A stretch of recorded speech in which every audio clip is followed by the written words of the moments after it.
people really started piling in here. Yeah, but we initially had a few more than we do now this time. Well, we're Yeah. live anyway. We Oh, went okay. live. We're live.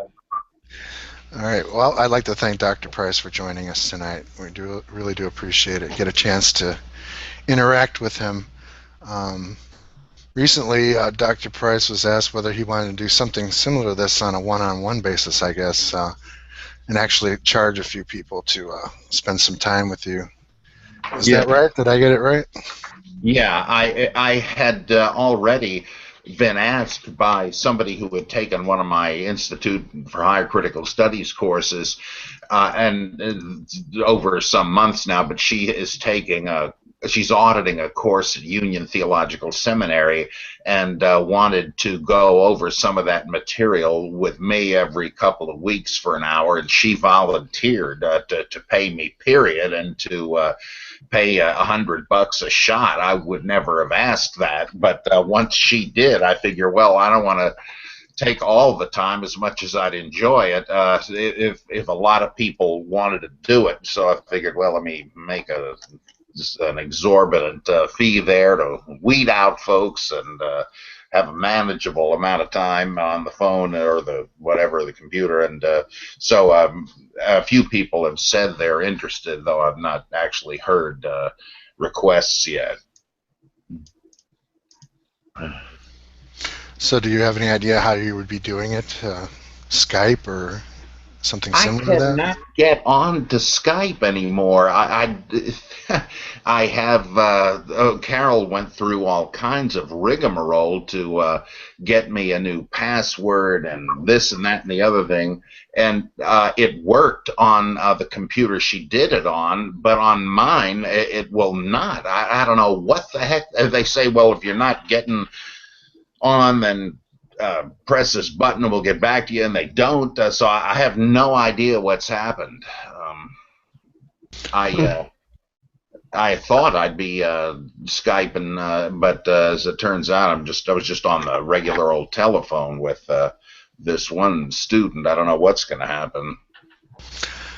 Well, somebody sent me a link to some software that all I have to do is set it up and send you something, and then we can connect where both you and I can share the screen at the same time, and we could troubleshoot it live. Great. So, if you want to try that, we could set that up when you have some time. Yeah, that'd be great. This is really baffling because as inept as I am at these things, I didn't ever have any trouble with Skype until I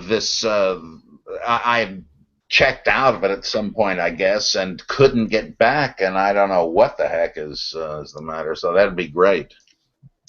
Yeah, that's how I keep in touch with my wife now that she's working in Bloomington, Illinois. Oh, yeah. And, yeah. So, well, she also tried to get a part-time job, like a gas station doing retail or something. So she's thinking that she might not even come home on weekends either. So Skype comes in handy. Oh, jeez, yeah. Wow. No, video calling is free on Skype too, I think. Yeah, that's what we usually do, is video call. Yeah, great. She has an iPad, so it looks kind of weird on her end. It tends to pixelate a lot and so forth. Oh, what a nuisance. Yeah.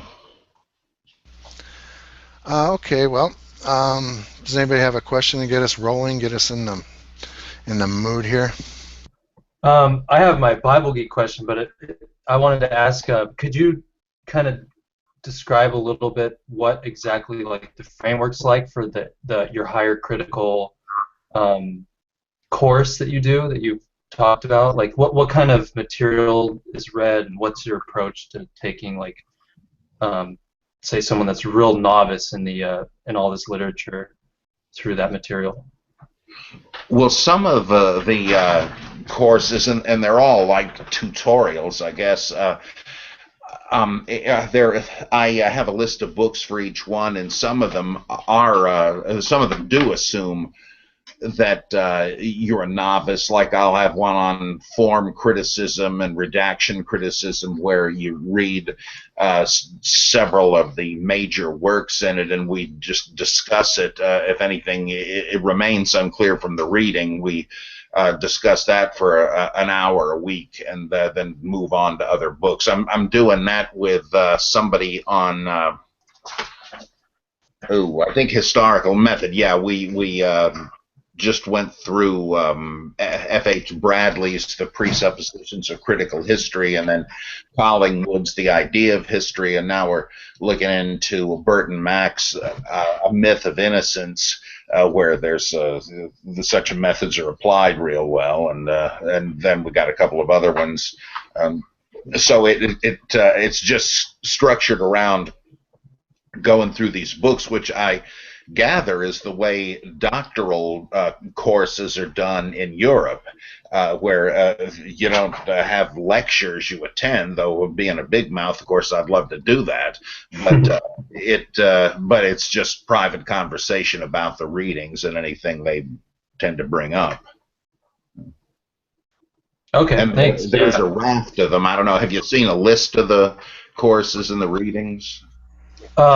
No, what I've heard about it is basically when you mentioned it a few times on the podcast, that you were doing it. I noticed there was one thing that was on YouTube, which was your Genesis study, I think. Was that part of? There's something on YouTube that was multi-part, hours-long videos where you were going through Genesis, lots of commentary on Genesis.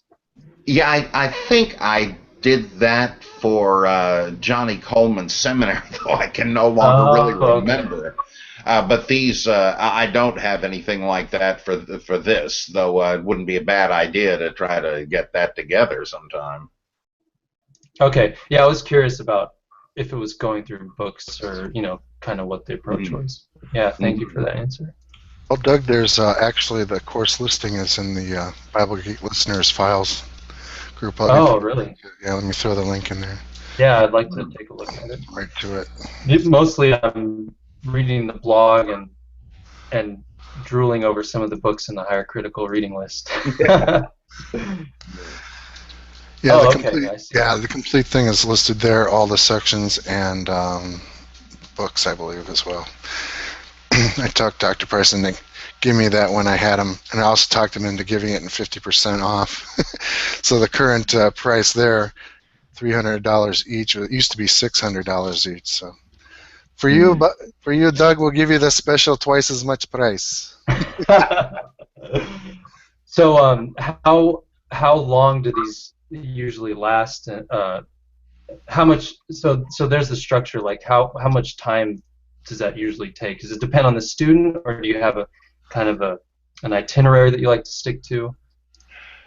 Well, it's pretty much open-ended. I've done it a few times, and we just get through the books, however long it takes, because I don't mind discussing it as long as anybody wants to. And it's about an hour a week, but I've never really set a limit. I guess I vaguely suppose it'd be about 10 or 12, but I don't have a hard and fast rule.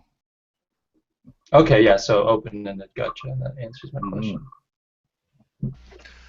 I think I mentioned that I was trying to digitize the Jesus puzzle by editing it down from Jesus, Neither God Nor Man, or I think that's it, by Earl Doherty.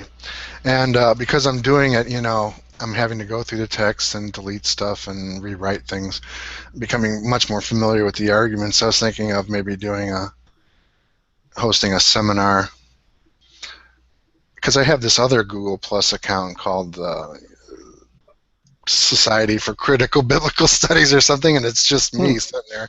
So I have this extra Google Plus account. I thought, well, if I do something with it, I could create some Hangouts or video calls for that, and just work through the Jesus puzzle arguments, which might be interesting. That's a great idea. Have you guys read Carrier's book yet? No. No, I got it right over there, but I haven't had time to read it. I have a couple of books I have to read at the moment to write reviews of them, and I have about 3 horror stories to write, and I'm working on 2 books as well, so I'm a little pressed for time. I want to read it, despite the Bayes Bayesian probability thing that scares me, but I haven't got to it yet. Yeah, that scares me too. I haven't. I know reviewers have said that there's some of that stuff in there, but I'm just worried that it's really a big component of the book, and that's kind of scaring me too.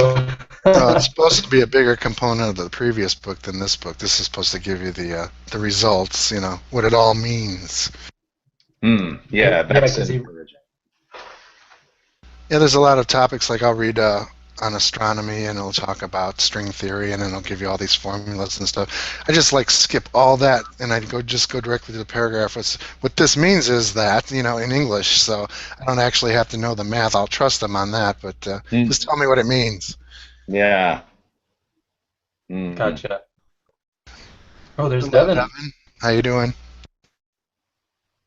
Hey, I'm doing fine. Let me see if I can adjust the lighting here. Hello there, Dr. Price, longtime fan of yours. I have most of your religious books. Sorry, I'm geeking out right now, actually.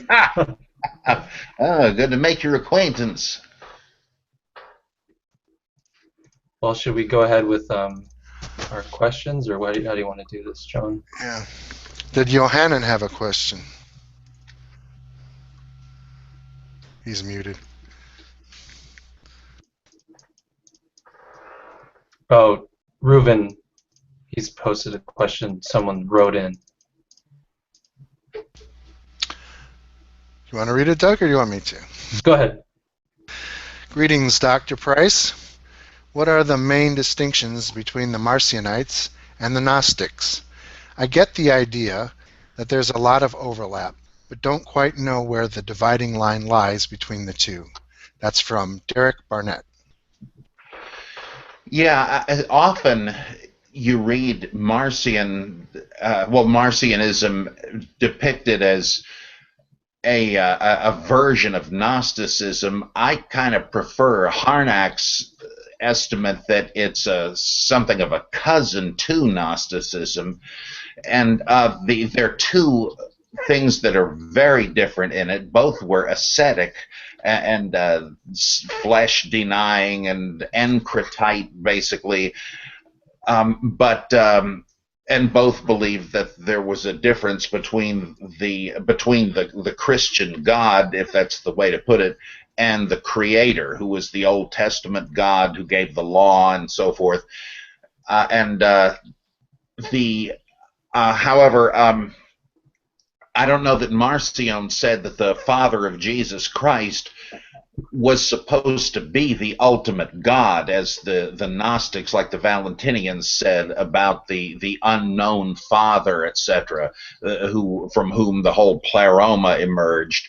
And fitting in with that, the Marcionites don't seem to have believed in a pleroma of ions and so forth. That's a biggie, though that wouldn't necessarily mean that Marcionism wasn't Gnostic. It's a variation on the same theme, because they have the same sort of devaluation of the Creator and the lawgiver and the law and so on. But the other big thing is that Marcionism doesn't seem to have been Gnostic in the sense of having some inner circle, esoteric information, which ties in with the fact that Gnostics generally did not have churches. They had study groups, as Peter Brown calls them, and existed within Catholic churches anonymously, kind of an underground. I think of them as probably being similar to Catholic charismatic groups in Catholic parishes, at least the way it used to be. I don't know what they're doing these days. They were kind of a bit suspicious. They sort of believed they were a cut above the average parishioner, though not arrogant about it. And that's apparently what the Gnostics were like. Irenaeus, as I remember, says that he wishes he could smoke them out and get rid of them, but it's not clear who is a Gnostic, because people really felt they had the right to deny their identity if somebody asked them. Don't throw your pearls before swine, and so on. So it kind of fits that if you didn't have an esoteric gnosis, you could come out in public with your teaching, and so they did. And then century or so later, so did the Manichaeans, who, however, were much more in tune with an elaborate gnosis like the Valentinians, though it wasn't quite the same thing. But it was definitely Gnostic. Now, all of this could come crashing down if there was a hidden dimension of Marcionism. And I think it was Esnik, the Armenian church heresiologist, who suggested that there was an elite inner gnosis for the Illuminati within Marcionism.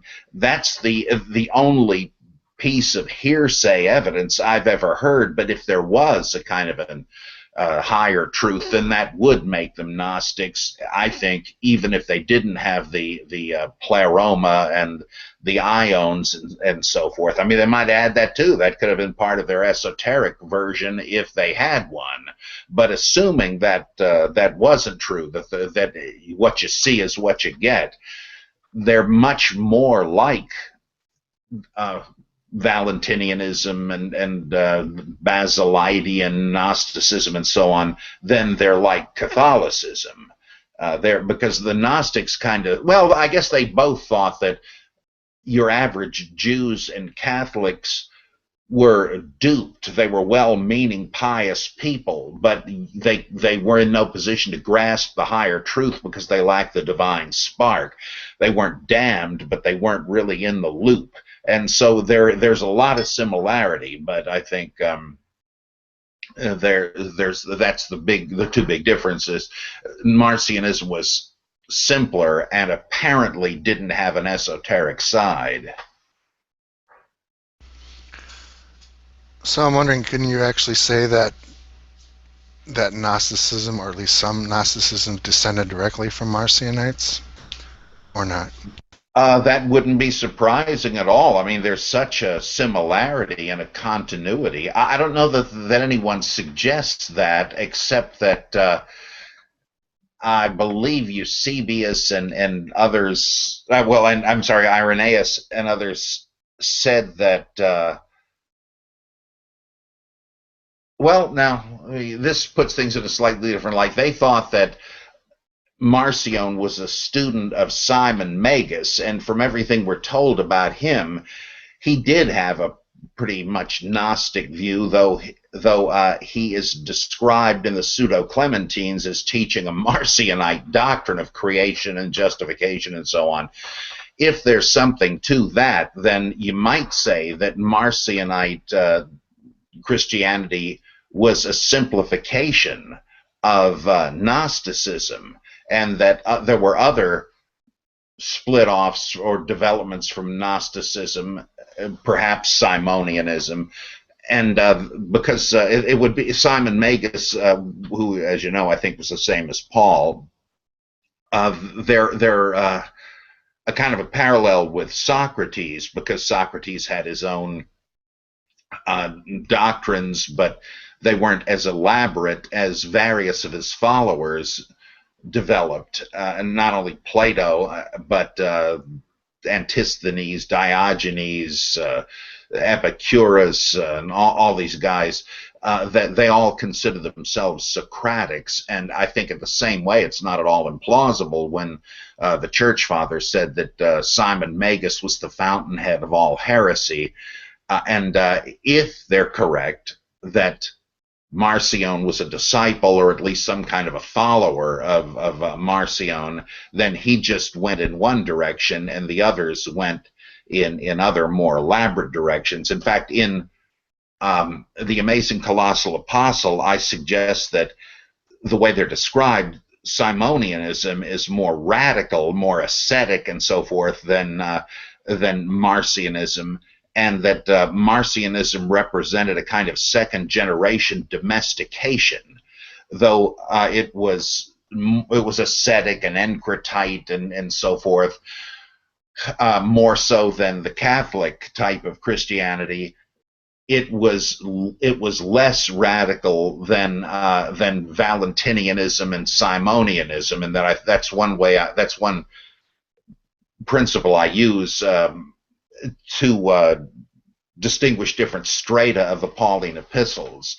The ones that are more radical, I think, are straight Simonianism, but the accommodation, like for instance, Marcion didn't want people to get married because they were just generating new flesh beings to be slaves to the Old Testament God and the demiurge. But if you were already married when you joined up, don't get divorced.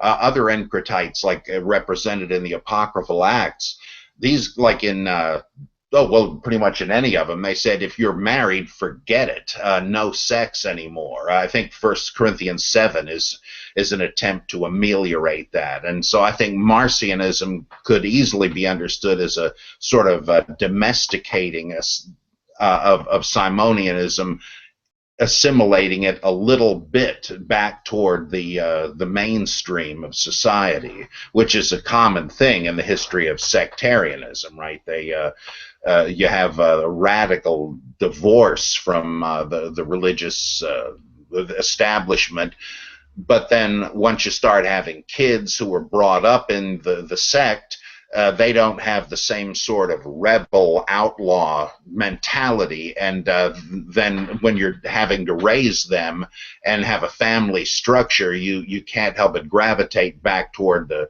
kind of pew potato social norm, and I think you can see that happening in Marcionism as opposed to the more radical Simonianism. So in a sense, then there's Gnosticism as kind of has priority even before Christianity. This is a real slippery thing, but I tend to think that Bultmann and Reitzenstein and all these people were right, that there was already a pre-Christian Gnosticism, and that it was one of the main roots of what we know as Christianity, and that as Christianity began to evolve, there was a kind of Christian, what should I say? There's like Christian Gnosticism and Gnostic Christianity, depending on which way the influence went. It's pretty obvious in a work like The Apocalypse of Adam that whoever wrote this was a Zoroastrian, but he had become a Christian and added material to it. So, and his version of Zoroastrianism was kind of Gnostic, very similar to it. Or the document Melchizedek, or some of the other Sethian Gnostic things. What seems to have happened is that they already had something pretty elaborately figured out and added Jesus to the mix, and whereas there must have been Christians of different kinds who simply assimilated Gnosticism and Hermeticism in the fashioning of their Christianity. The people like in the Apocalypse of Adam seem to have added Christianity later, so it's no surprise that there'd be various layers and levels of cross influence. So I think there was pre-Christian Gnosticism. And these various forms are not necessarily Jewish Gnosticism. There's all kinds of different sources for these. Oh, it sure seems like it, because there's so much in common with Hermeticism, which, where the revealers are people like Hermes and Asclepius and all that. They don't seem to come out of a Jewish framework, and they're so similar in terminology and ideas to Christian Gnosticism, so that was probably already a source. Platonism was certainly a main source. That's where they get the idea of the demiurge. Zoroastrianism had already influenced Judaism, even rabbinic Judaism, and it obviously came to influence Gnosticism also. So it seems like they used to say that Gnosticism was the hydra-headed heresy. That's true, but it had as many roots as it did offshoots and varieties, it seems to me. And the Nag Hammadi texts vindicate that. I mean, if you thought on other grounds that there must be Zoroastrian dualism in the genetic code somewhere, well, bingo, you suddenly find the Apocalypse of Adam and Zostrianos and stuff like that. If you thought, because of the similarity, that Hermeticism must be an ingredient in the stew, well, what do you know? Here's a couple of Hermetic texts we never had copies of before that are clearly part of that. If you thought Platonism had something to do with it, what do you know? There's a copy of part of the Republic of Plato. And if you thought pre-Christian Gnosticism had something to do with it, there's the whole Sethian Jewish Gnostic religion in there. I mean, fully formed already, but Christianized. Walter Schmidholz said that he thought that the fact that the revealers in these Nag Hammadi apocalypses tend to be people like Adam and Seth and Shem and Melchizedek, it was pretty good evidence that this was pre-Christian or at least Jewish Gnosticism. There's always the problem of saying, well, somebody like the author of the Apocalypse of Adam or Melchizedek or something, they were something else. They were some kind of Gnostic before they became Christian. But that doesn't mean Gnosticism preceded Christianity as a whole, and that's true. But Schmidholz thought that the similarity between Redeemer themes, things like that, and the heavy use of Old Testament figures, and I guess you'd have to say with the prominence of Melchizedek in the Dead Sea Scrolls. Not that he shows up all that often, but when he does, it's obvious you're dealing with a kind of an angelic redeemer figure that's certainly pre-Christian. And so there are, I think, important signs that there was pre-Christian Jewish Gnosticism. It seems a little suspicious that someone would make a statement like that Simon Magus was the father of all heresies. Doesn't that kind of say he's the fountainhead and kind of heads off any speculation about what came before Simon, what was his influences? Is there any particular reason you could think of that they wouldn't want anything to go beyond or prior to Simon? Well, yeah, it may be that he was the first to link it to Christianity, and that was all they were concerned about. Oh. I forgot I had my microphone on. And especially if the Catholics said that Simon Magus was the fountainhead of Gnosticism. Well, what do you know? The various heretical groups, so-called, traced themselves back to Paul, like the Valentinians. Valentinus supposedly was a student of Theodas, a disciple of Paul. And the Encratites, you can tell from some of the apocryphal acts, they viewed Paul as their fountainhead. And so it kind of fits. Both sides are saying all the Gnostic heretics and all that are descended from one guy, Simon in the one case, Paul in the other, and as Bauer pointed out, it's pretty good reason to think that originally they were the same character, whichever was the original name. So that seems to, and Simon is said to have claimed that he had appeared a generation earlier in Judea as Jesus and was crucified, albeit only apparently. So he tied himself into the Christian story, and so maybe nobody else did. He could be the watershed where you had Gnosticism enter the stream. Okay, thank you, Dr. Price. I hope that covered every aspect possible. I want to turn it over to anybody else that would like to ask a question of Dr. Price. Devin, did you want to go? He's muted. Okay, well, I guess I'll just ask one of mine. Last week we were doing the Bible Geek, and I was asking if we had, one of the important things for text criticism is a lot of people have theories about this is an interpolation, this is redaction, etc. And that what were there scenarios where scholars had identified certain passages as possibly being redactions, and then later manuscript evidence confirmed that indeed earlier manuscripts lacked those passages? Do we have examples of that happening? And furthermore, are there examples where, say, there were passages that scholars either didn't identify as possible redactional material, but that later manuscript evidence, in other words, they weren't suspect, certain passages, but later manuscript evidence showed that, oh, wow, to our surprise, it looks like these weren't original to the text? Well, with the latter, this isn't a recent thing, but the discovery of manuscripts that didn't contain the adulterous passage from John 7 through 8, or that it appeared in different places in Luke in some manuscripts. That made people say, "Oh, what do you know? This couldn't have been in there originally." And also the thing with the angel stirring up the healing bath in the pool of Bethesda.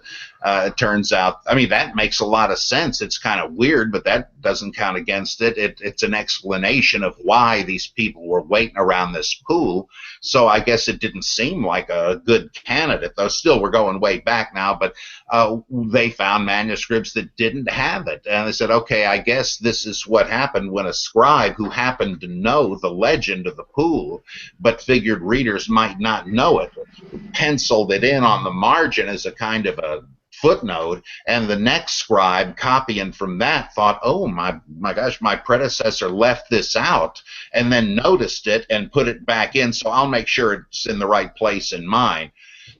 And of course the long ending of Mark, that it wasn't long before people began to see that there are manuscripts that don't have this either. On the other side, in the beginning of I guess where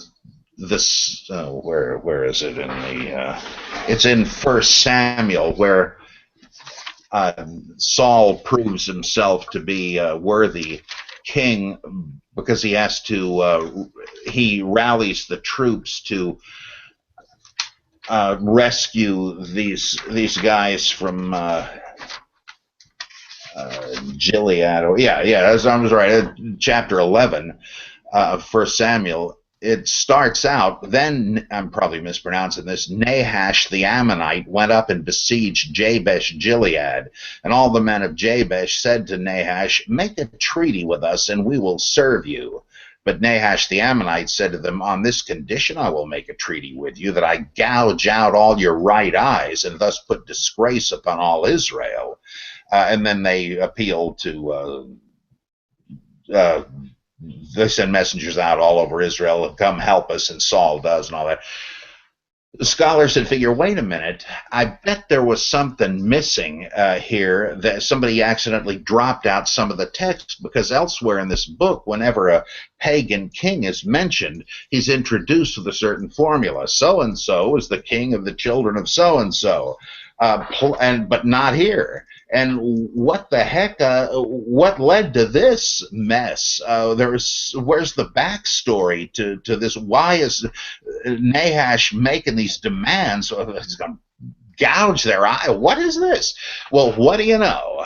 In the Dead Sea Scrolls, the copy of 1 Samuel had exactly what they figured must have been missing. It says, now Nahash was the king of the children of Ammon, and there's some, I forget exactly what it was now, some backstory as to how they got into this mess. So they figured, geez, you just have to think there was something that was missing, and bingo, there it was. Now, I suppose you could say, theoretically, somebody in the ancient world thought the same thing and was just trying to supplement the text, like in the case of the Pool of Bethesda thing, but it doesn't sound that way to me. You'd have to be looking at this pretty carefully to almost form critically to make the observation these modern scholars did, and then, sure enough, there it was. Let's see. Place where it was vindicated, where they thought something had been added. I had it a minute ago. Um, hmm. Oh, man. Oh, yeah, yeah.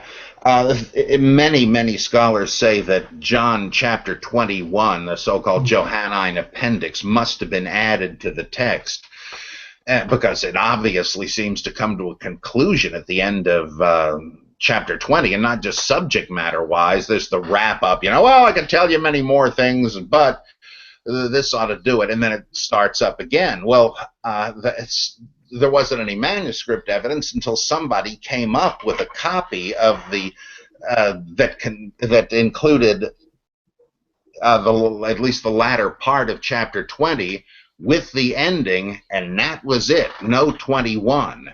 And somebody did a paper on this, I think, for the SBL, and said, well, that doesn't really prove anything because this is probably just a scribal copying exercise. I don't see what difference that would make, even if it were true. I say that is manuscript evidence that John circulated without chapter 21, so that it isn't.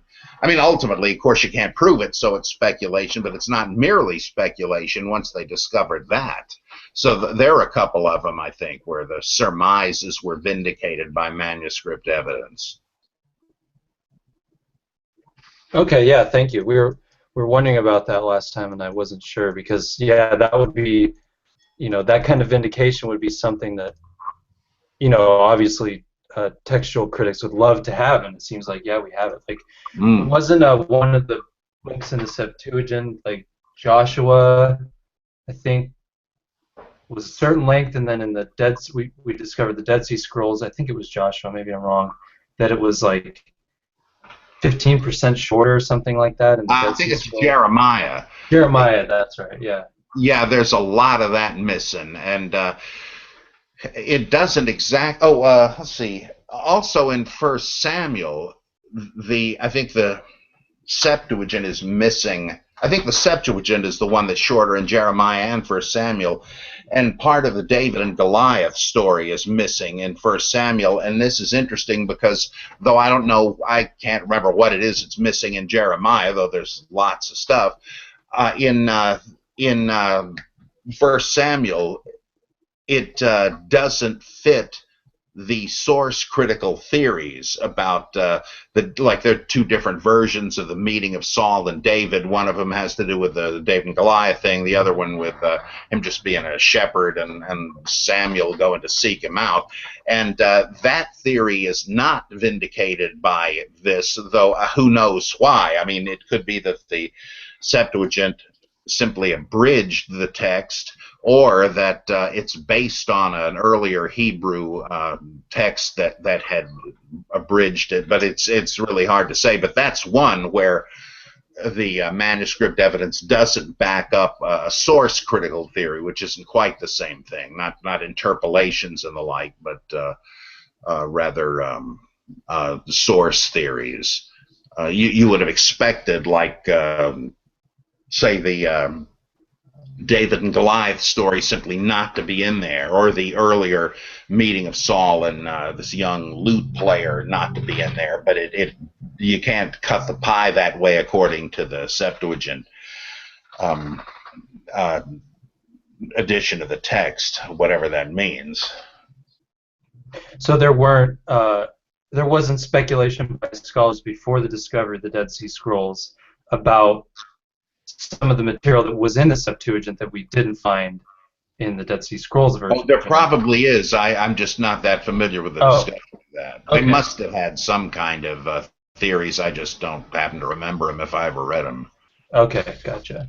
Okay, thank you. Most of the time the scholars were saying that there was a slightly variant Hebrew text underlying the Septuagint. They didn't know its provenance or anything like that, but that was basically their theory about where the differences are coming from. Because they figured that the Septuagint must have been based on obviously it was based on Hebrew manuscripts that were a lot older than we had until 1947 or whatever it was, when the scrolls were discovered, and the Masoretic texts were about 1,000 years later than the Dead Sea Scrolls Hebrew text. And when they got the scrolls text, it turns out that some of the readings of the Septuagint surely were there in the older version, like the height of Goliath. I love this. If you translate from the cubits to feet, according to the Masoretic text underlying King James Bible, and I guess RSV and so on, he's supposed to be 9.5 feet tall. He's almost like Henry Pym, giant man.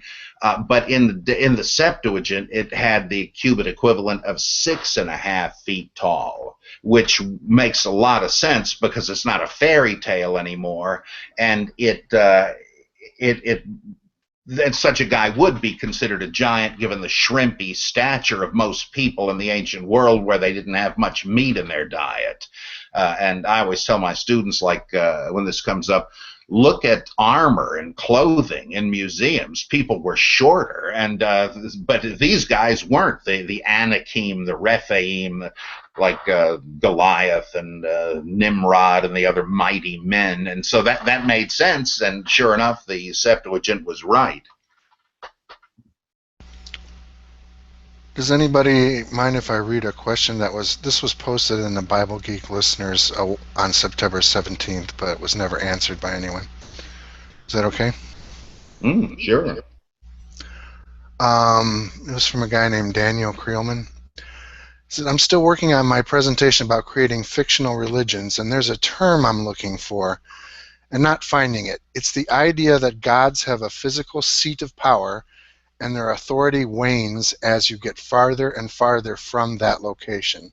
Dr. Price, oops, I just lost it. Where'd it go? Dr. Price has mentioned it several times in the context of Moses and the burning bush, or a king's advisor, whose name evades me, that was saved by Yahweh, converted to his worship, and requested 2 mules worth of Israelite soil so he could worship Yahweh on his own land. Can anybody help me finding this term? Yeah, that was Naaman the Syrian. Okay. Though I think somebody did answer that on the page. But yeah, that's a real interesting idea that the gods have authority in different God's little acres, you might say, because he says, I find this passage fascinating. He only reluctantly goes to see Elisha, and he's finally convinced to do it. And once he's healed, he says, "Oh, this is great. I want to worship your God, but I'm going to have to. I'm like the right-hand man of the king of Syria, and we worship Rimmon, and I have to carry him. I have to. He's old and infirm, and I have to sort of hold him up when we go to worship Rimmon. Well, I don't want to worship that God anymore. Yours is the one that healed me. You think I can have special dispensation to go through the motions?" He says, "Yeah, sure. Don't worry about it." And he says, "Okay, how about this? Can I take 2 mule loads of earth so I can worship the Israelite God?" That's, what is he, Dracula? I mean, it just shows how different the God concept was, that he's the God of Israel, or David is forced out of Israel by Saul's persecution. And he joins up with Doeg the Edomite or something in his robbers band, and he reflects, he's forced me out to worship other gods. Well, that sort of implies, when in Rome, do as the Romans do. I can no longer worship Yahweh because I'm not in his land anymore. Really.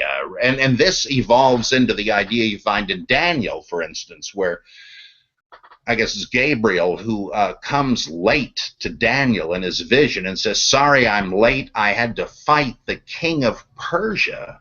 What?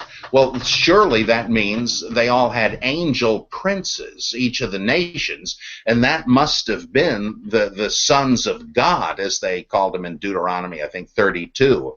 So they go from gods, who were the sons of El Elyon, each one with his own nation, to fallen angels who were in charge of the, maybe not even fallen, but they fought, so I guess by that time it was. You have these different angels in charge of the nations, and then that becomes the principalities and powers in the New Testament. So it's an interesting evolving idea. And of course, these gods become angels in the wake of developing monotheism, and that implies, well, there's just one God who rules the whole shebang.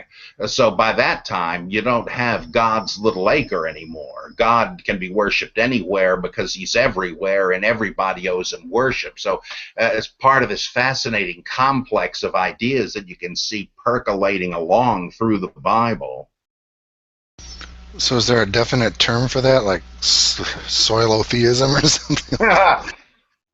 Gee, I don't know, but there's this other angle, like with Moses and Mount Horeb and the mountain of God, where Jethro was the priest of Yahweh because his territory happened to include Mount Horeb. There's a good book on that, the Mountain of God in, what's it called? In, oh boy. In Israelite and Canaanite literature, something like that. I wish I could think of it. I can't see it on the shelf from here. But there's a lot of information about that in Canaanite Ugaritic texts where they talk about the gods dwelling on mountains and having palaces there, Baal and Mot and Ale and so on. And this is referred to in, this becomes the Mount of the Assembly of the Gods, Mount Zaphon. And then that's extended to Mount Zion, where Yahweh dwells in the temple on the ark. And that's why why Moses says, come with us as we travel, and he does in the form of the ark. So there was this idea that God he could be any place, but he actually is located until later on. We've got, if I take the wings of Shahar and fly to the uttermost parts of the earth, even there you are with me. If I make my bed in Sheol, even there I can't escape you, and all that. That's a later notion. Or what's it, Deuteronomic material in, what is it? First Kings with Solomon when he dedicates a temple. He's just finished this thing and prays, the heaven of heavens cannot contain thee, how much less this house that I've built. But earlier on, yeah, God is localized and has a center of power, though the missing piece is, I don't think it ever says that God's power wanes outside of that. It might be implied, but I guess they don't really raise the possibility that God would depart from it. Rather, if you depart from it, then you're out of his jurisdiction. Doesn't that come from the earlier ideas where each god has his own particular nation? Or if you localize it geographically, you might say that Yahweh's power ends where Shemoth, or whatever his name is, where it begins, maybe something like that.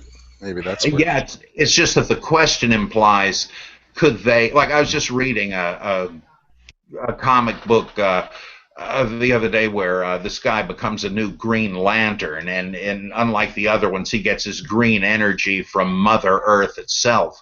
Well, he's trying to get rid of this zombie monster villain, Solomon Grundy, who's sapping the life out of nature, and everything's dying. So Green Lantern grabs him and flies into space to abandon him on the moon, but he's too far from the influence of the Earth that gave him his power.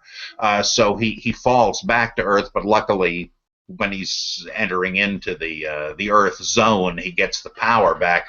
The question seems to imply something like that, whereas I don't think that comes up. We might get out of God's jurisdiction, but there's no reason to think the God, either Jehovah, Shamash, or whoever would leave their divine area. Okay. Well, let's throw it open. Anybody have a question from our panel? I particularly have a question, actually. I wanted to ask this primarily because I'm going to be going soon.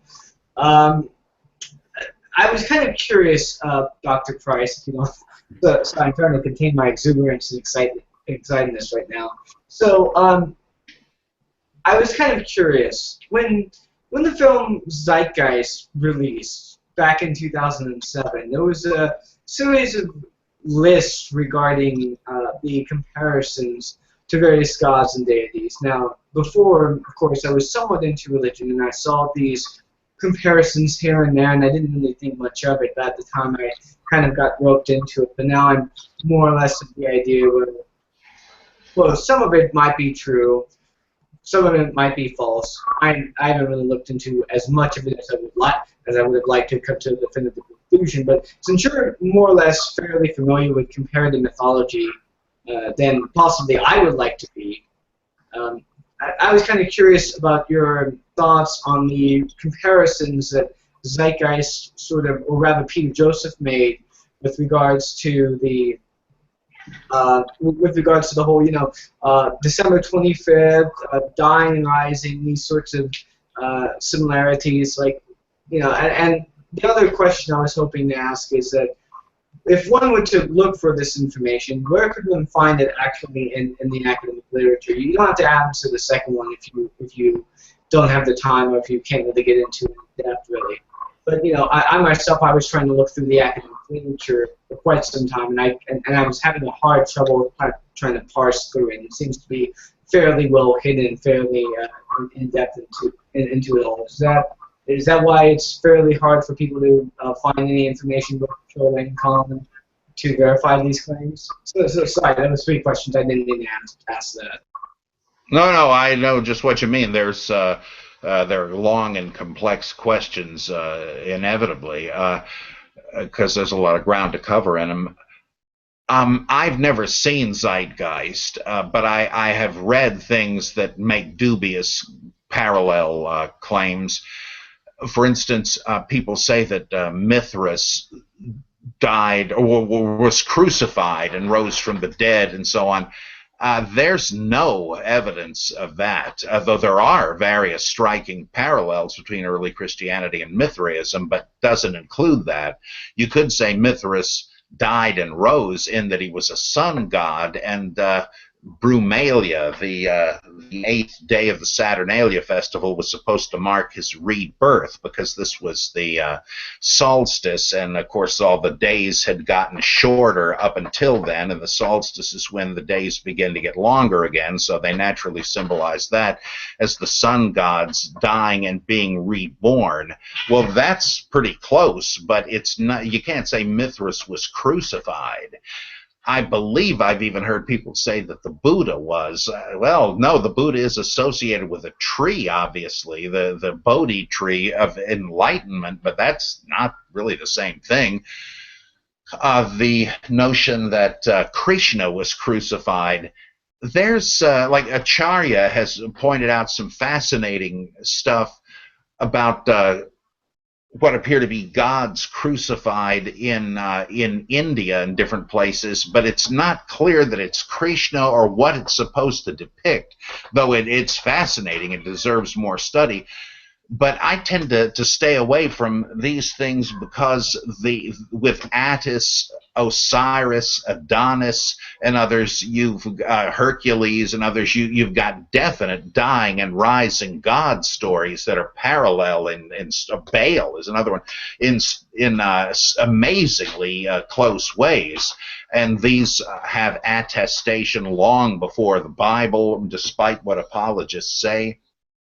Despite what Jonathan Z. Smith says, I can't believe some of the stuff he says on this. I mean, he's a great scholar of mythology, but he tries to debunk the notion that there ever were dying and rising gods, and I've dealt with that at a little bit of length in Deconstructing Jesus. And the birth things, there are interesting parallels there. But mainly the idea that they're gods who have miracle conceptions, not necessarily virginal conceptions, but that hardly seems to be the point. Plato, Alexander the Great, the Buddha, and various others are said to have had miraculous births. Their mothers might have been married or might have been virgins, but it doesn't matter. The point is their husbands were not the father. There are plenty of examples of that, but the December 25th thing, that makes sense because there's a lot of there's some solar imagery associated with Jesus. But the New Testament gives no real hint as to when Jesus was supposed to be born. So the fact that I think the location of the Nativity on December 25th represents a later stage of borrowing. The theory I like is that the church in the 4th century, once they got power in the Roman Empire, they could go public, and they decided to co-opt this holiday. I mentioned Brumalia, about the nativity of Mithras, and everybody was going to their Mithras parties and exchanging Mithras gifts and all of that. And I said, well, I know our Christian converts are not going to give up doing that. What say we celebrate the birthday of Jesus then? I don't know that they even at first were claiming they knew Jesus was born then. I think some did, but I think it may have been just, look, we don't know when it is, so let's pick a day to celebrate it, and why not one where everybody's already celebrating? And like when the Catholic Church wanted to counter the communist May Day and said, let's make it the feast of St. Joseph the Worker. And it was the same sort of a thing. There's no hoaxing or anything. They just decided to have a counter, like a Christian version of something. And so that one, I think, it wouldn't be surprising if they had given that as the date for Jesus' birth, but the Bible says nothing about that. So I hate to see people bring that one up.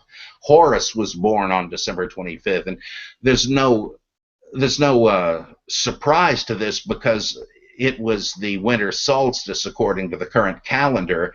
It would make a lot of sense, but it doesn't happen to say that about the birth of Jesus. Where can you find it? I'm sorry. I deal with some of these parallels in The Incredible Shrinking Son of Man, but I think Richard Carrier outclasses me with all these parallels in his last 2 books.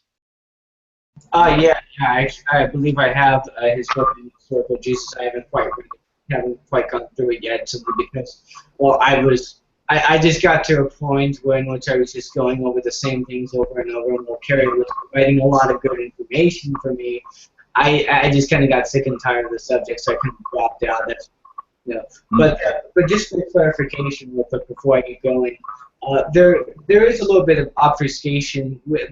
I mean, you're not engaging it really, but when people bring up zeitgeist and they bring up the Mithra thing, what most people try to address is Mithras, and they're fairly right in their objection on that. But Peter Joseph, he never actually brings up Mithras. What he does is he brings up Mithra. In fact, he says Mithra of Persia.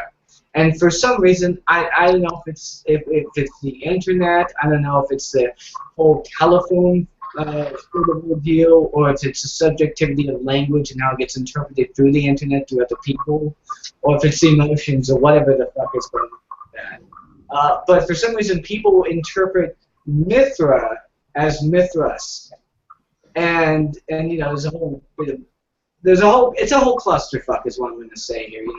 I seem to be one of the very few people who have noticed, and I think I don't know, maybe Achari perhaps got roped into this whole thing about defending like the parallels of Mithras, when all she could simply do is say, look, we're not talking about Mithras, we're talking about Mithra from Persia, completely different deity, so stop addressing it.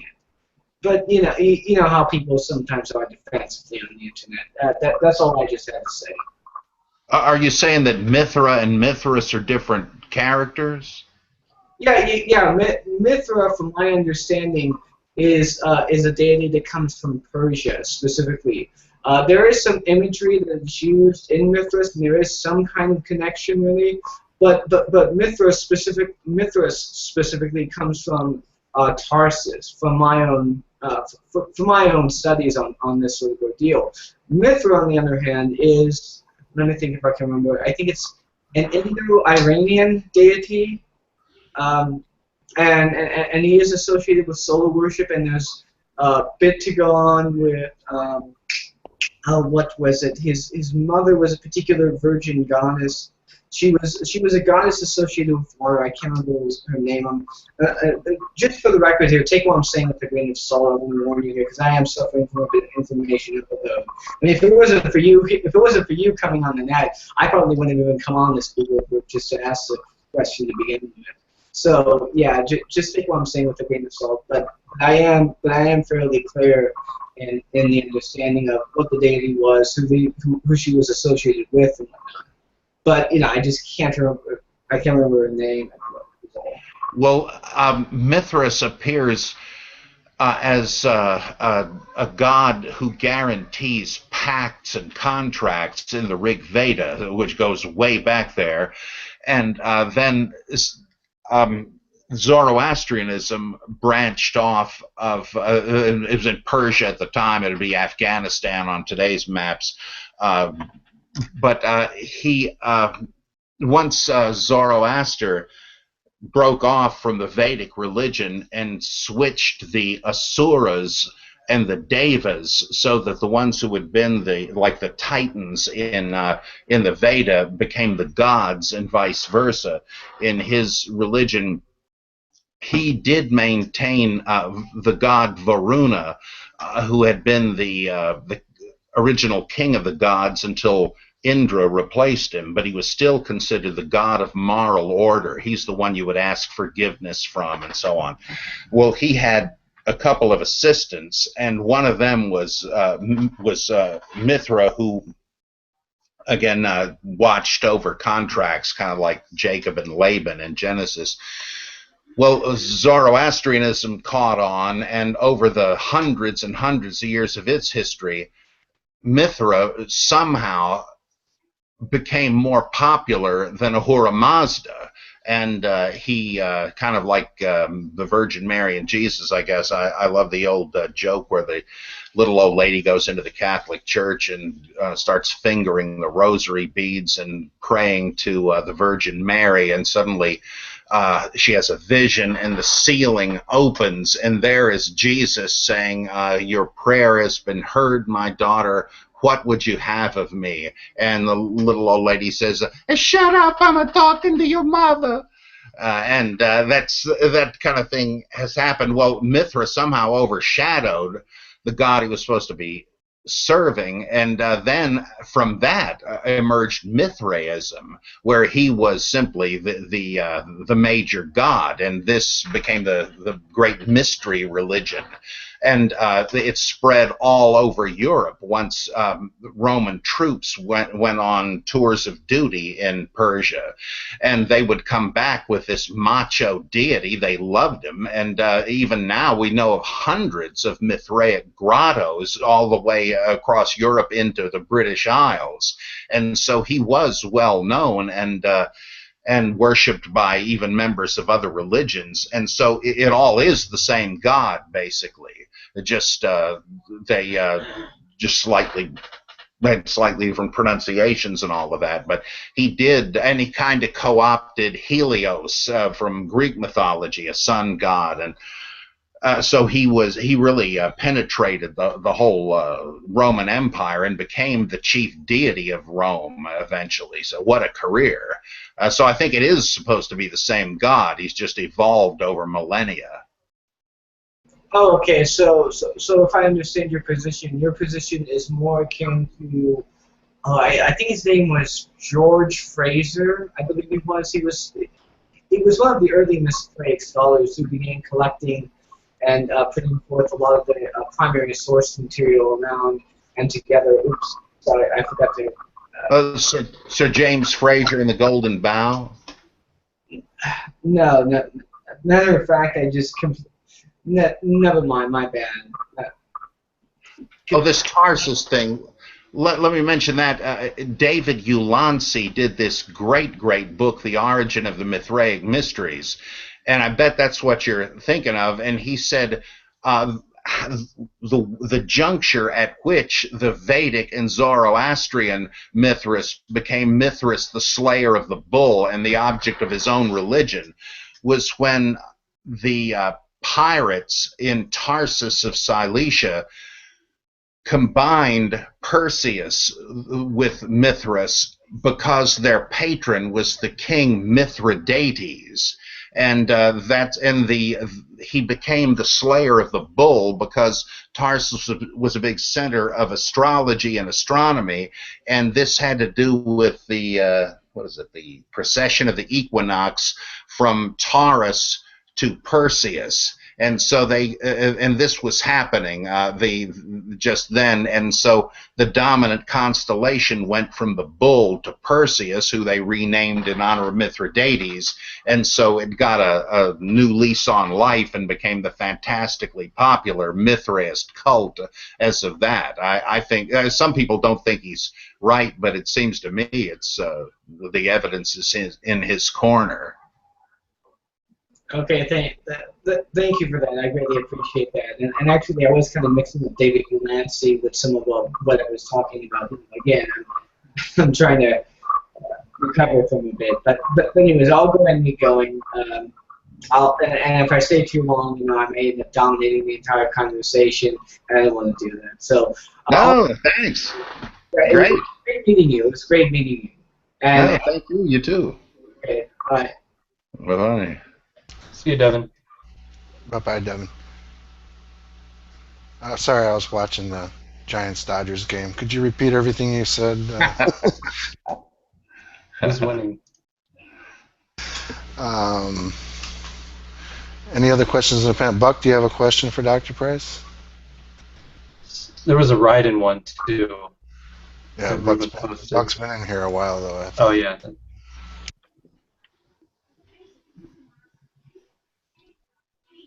Looks like he might be watching the game, too.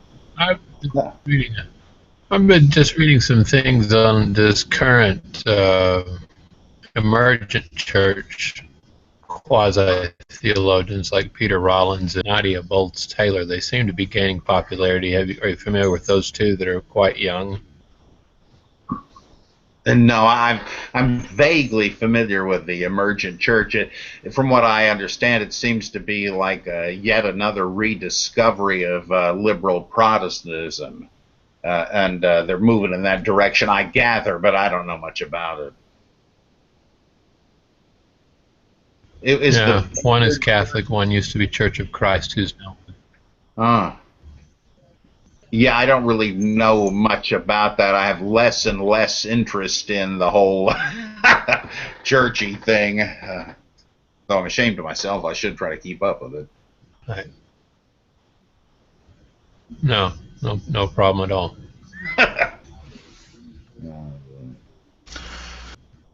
All right, let's knock this question off from the chat room real quick. Today, Dave Mack posted a link to an article about Reza Beslin's book, Zealot. There's a question from James Calico. He asked what you think, Dr. Price, about his book, Zealot, particularly the argument that Jesus was not Roman-friendly, but each successive gospel makes him more and more Roman-friendly and further distances him from Judaism. I don't know if you can trace that neatly from gospel to gospel, but I think that there is a good case to be made there, but it was S.G.F. Brandon who made it.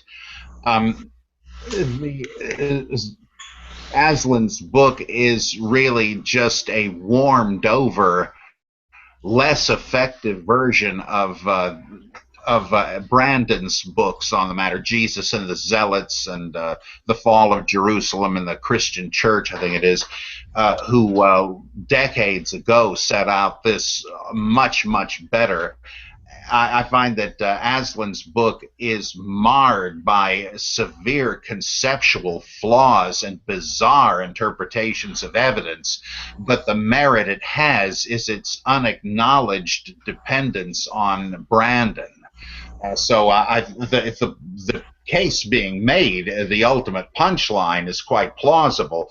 If there was a historical Jesus, I think the Zealot hypothesis is the most likely one, but I'd certainly rather I had to read Zealot because I was asked to write a review of it for, I think, American Rationalist. But once I did, I felt like, who needs it? Read Brandon instead.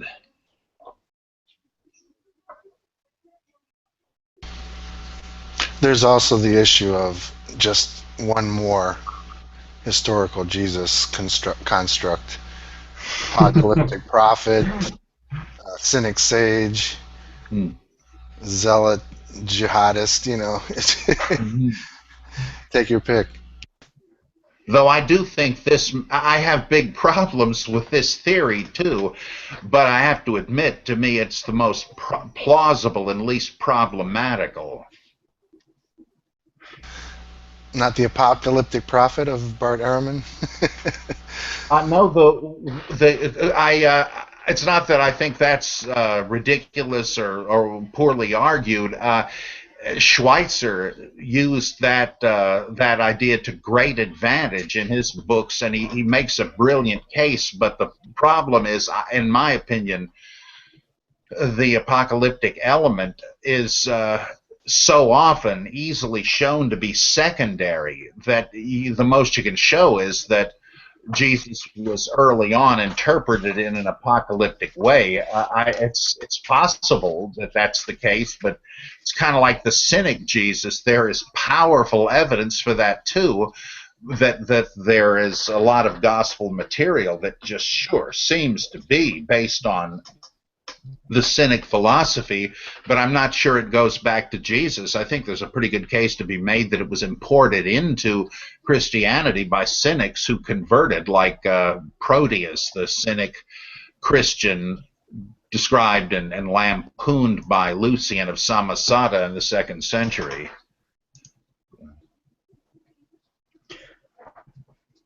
Could I ask something really quick about Oslin's book, or the Zealot theory of historical Jesus?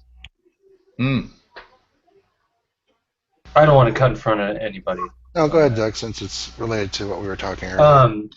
One of the things that really struck me, I haven't read Brandon's book, I just read Oslin's, because that's another book that's unfortunately out of print and kind of hard to get a hold of. But the raiding of the temple, it seems, why on earth would they invent a story like that, given the situation in Palestine at the time, with the Romans on edge about revolutionaries? Why on earth would they insert a story that would kind of not necessarily incriminate the Christian cult, but maybe make Romans suspicious of possibly having revolutionary ideas, because it just seems like you've talked about in the Bible Geek.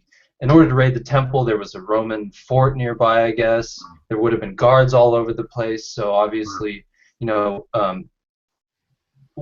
would someone invent this story and throw it in the Gospels? Well, there are two possibilities. Either, as Burton Mack said, nothing happened. This is complete fiction, and that it's a result of, for some reason, trying to backdate the events in and around the war with Rome to 40 years earlier. And Lena Einhorn has sort of pursued this in more detail with several characters and events mentioned in Acts and the Gospels making more sense 40 years later, with Theudas and the Egyptian and so forth. Elements of these things have been pushed back onto Paul and Jesus. Well, Max says that he thinks that's what's happened. In fact, the whole view of the apocalyptic Jesus being anachronistic, like the Jesus Seminar says, that assumes that it was during the time of the Roman war that Christians were tempted to think these supposed messiahs like Simon Bar Giora and Menachem and these guys, that is this the second coming of Jesus? And the gospel, that's why the Olivet Discourse says, now don't go thinking these guys are me returned. You don't say not to do it if everybody's already not doing it. So he sees the fictitious character of the temple cleansing as being part of this agenda to push the events back and to make Jesus already the precedent for apocalyptic resistance or whatever.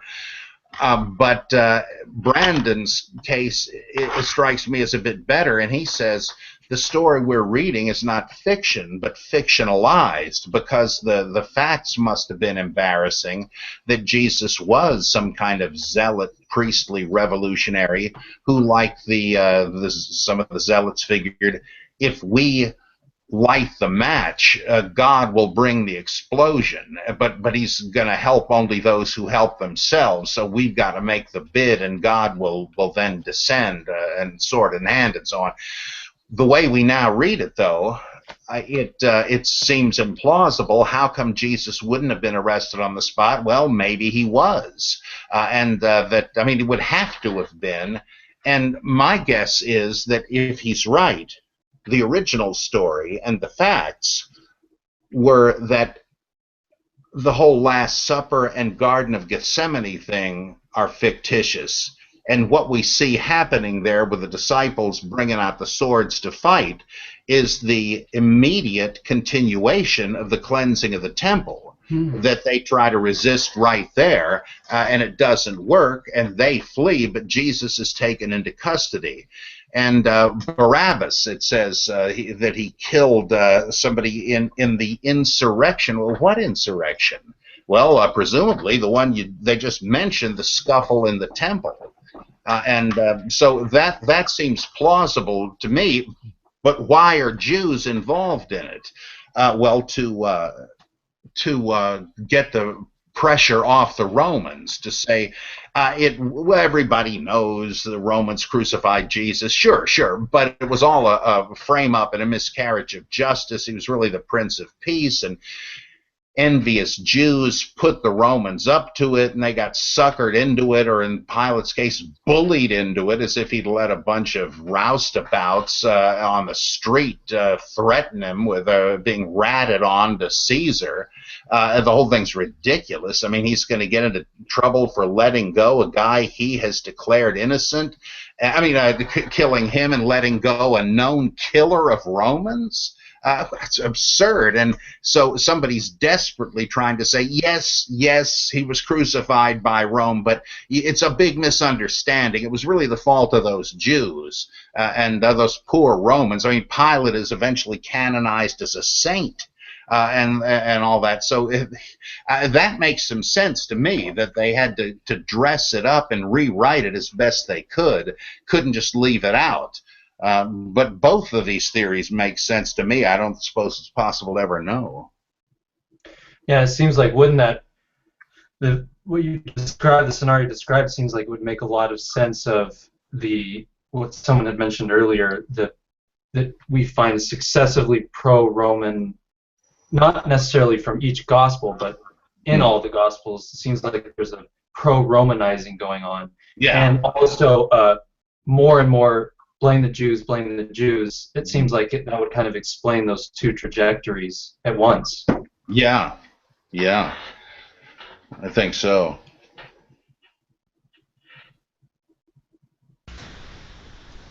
Okay, got a long one from a fellow Bible geek. I think it was D.N. Boswell. I think it was the one that sent it. Okay, here we go. In Against Heresies 1.1.3, 1.3.1, 2.10.2, 2.12.1, 2.22.1, and 8.4 through 6, Irenaeus states that the Valentinians taught that Jesus was baptized when he turned 30, i.e. on his birthday. And in Against Heresies, blah, blah, blah, Irenaeus adds that they also taught that Jesus' ministry lasted for exactly 1 year, in corroboration with the Synoptic Gospels, as well as Isaiah 61:2, at which point Jesus suffered his, quote, death, unquote. It is likewise here revealed that the Valentinians taught that both of these events, the suffering and the baptism 1 year prior, both occurred, quote, in the 12th month, unquote. Since it was also stated that they believed the baptism occurred on Christ's birthday, then it follows that they believed he was also born in, quote, the 12th month, unquote. Irenaeus also stated in Against Heresies, Book 2 preface, that the Valentinians claimed that their doctrines descended from Simon Magus. If there is any validity to this, then it seems to me that in a syllogistic sort of way, we have here a possible indication of a belief that Jesus was born in December, going back into the 1st century. The problem is that Irenaeus tried to refute this by pointing out that Jesus died in Nisan, the 1st month of the Jewish calendar, rather than its 12th month. But it seems unlikely to me that the Valentinians, as heretics, will be using the Jewish calendar. So my question is, do you think it is more likely the Valentinians use the Julian calendar or the Jewish calendar? To me, it seems all too conspicuous that later on it would become official church doctrine that Jesus was born in the, quote, 12th month, unquote, of the Julian calendar rather than the Jewish calendar. And likewise conspicuous that the birth of the Son was already being celebrated in the 12th Julian month by the pagans. That does make sense to me. I mean, the Valentinians certainly had other sources than Judaism, and it could well be, though, why they thought that either the birth or the death was associated with December is beyond me. I mean, I'm sure they had some speculation about it, but I don't know where they got that. There's no real hint of it, unless they're just sort of taking this assumption over from the astrotheology business. The December 25th was by the Julian calendar, the solstice, and therefore the rebirth of Mithras, and then also apparently the birth of Horus.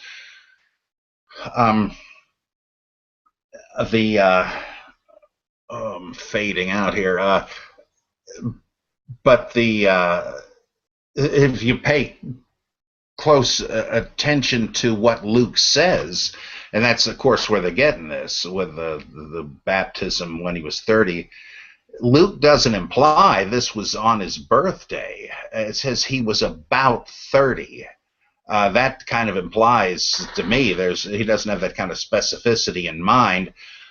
The 1 year thing, right? Yeah, a lot of scholars have said that if you take the events in the Synoptic Gospels in the kind of implied pace at which they happen, there's really not more than a year's worth of material there.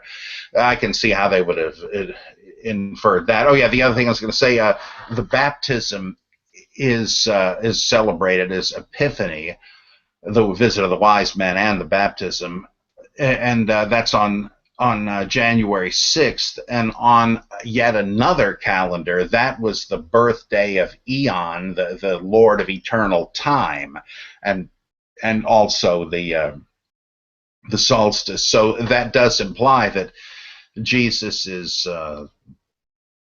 an object of solar imagery there, and astrotheology and all that stuff. And I would guess the Valentinians are using the Julian calendar, so that Irenaeus's refutation it would be pretty weak. It does have that dubious assumption that they would be using the Jewish calendar, because remember, calendar debates were all the rage back then. The Book of Enoch has to do with that. Even in Genesis, the fact that he lived 365 years. It's obvious somebody's pushing the solar calendar there. Huge controversy, just like in the Russian Orthodox Church today. The Orthodox Church in America, I think, switched over to the regular Western dates for Christmas and Easter, but the other Orthodox churches didn't, or something like that. So it's not unlikely that they would have had calendar disputes about this too. Irenaeus certainly had one with the Eastern Church over the date of Easter, so that's no big surprise. Is there anything to suggest that some of these quote-unquote heretical groups would use certain things of Judaism just to be different, like adopt the calendar? Is there any evidence that some of them did adopt the Jewish calendar?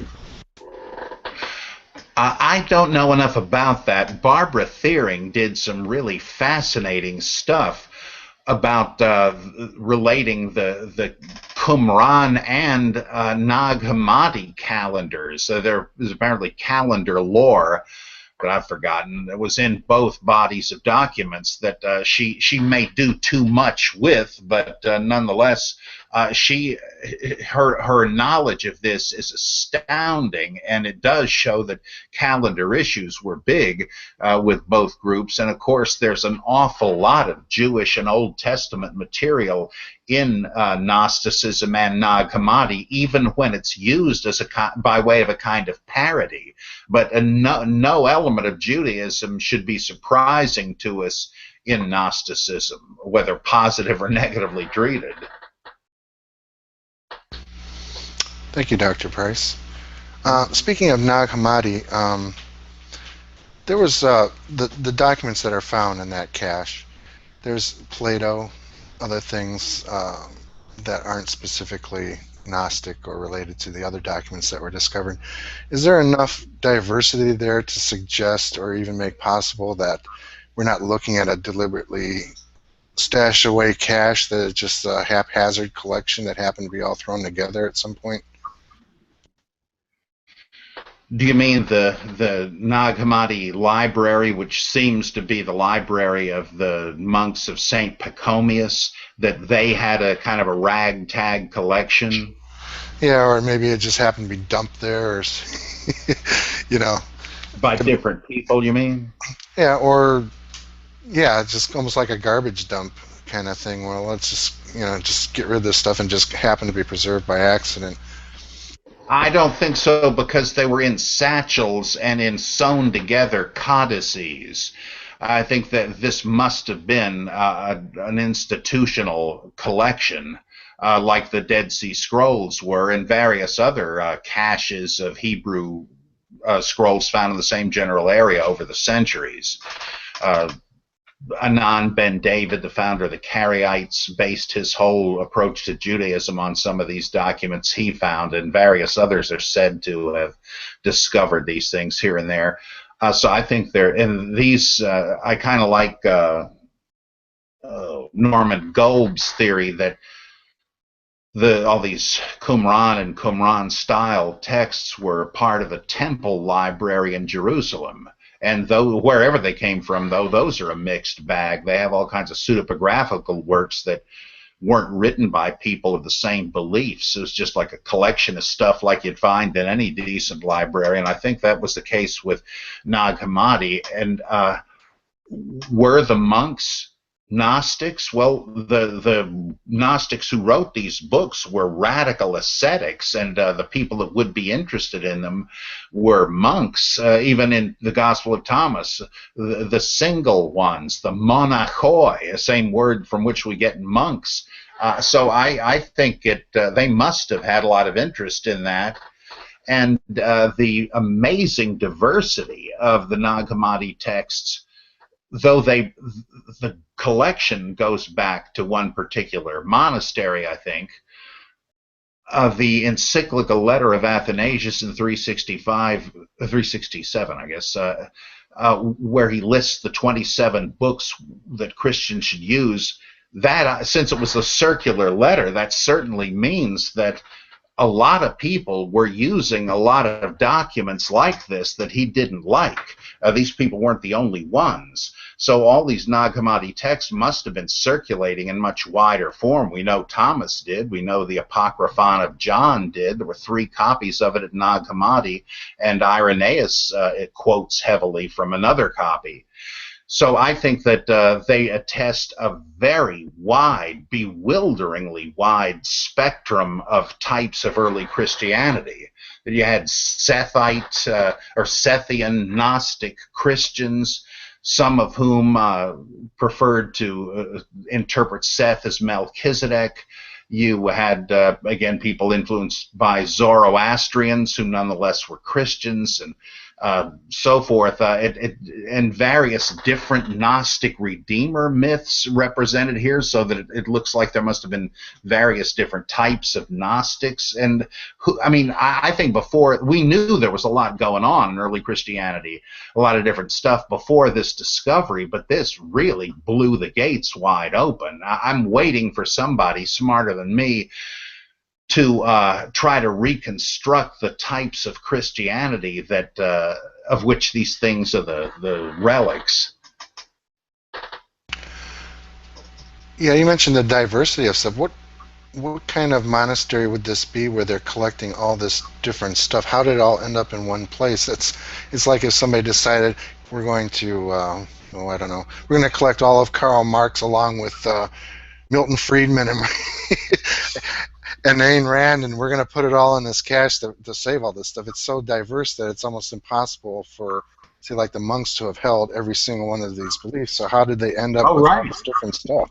Well, I'd say it's roughly analogous to an economics professor who would have all of that stuff, that he has to know what's going on and the theories, what's been said, and of course he has his own opinions. I think this is the same idea, that they would want to be literate and be conversant with these different theories. That might imply that they did not have a rigid enforcement of some sort of orthodoxy. I mean, that's even implied with the idea of Athanasius's encyclical, that he knows that people are reading a lot of stuff he doesn't want them reading, but they're also reading the now conventional 27 books.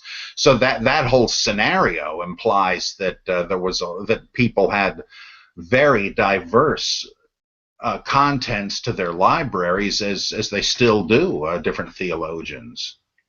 And who knows what their actual beliefs were. I mean, these are guys that, like the life of Athanasius himself, or St. Anthony, these people were not Athanasius, I'm thinking of St. Anthony. These guys were desert-dwelling hermits who were hallucinating fist fights with demons and so on. Now, this could be, who knows what they really believed. Is it possible that a lot of this stuff is actually produced by them from their from their experiences?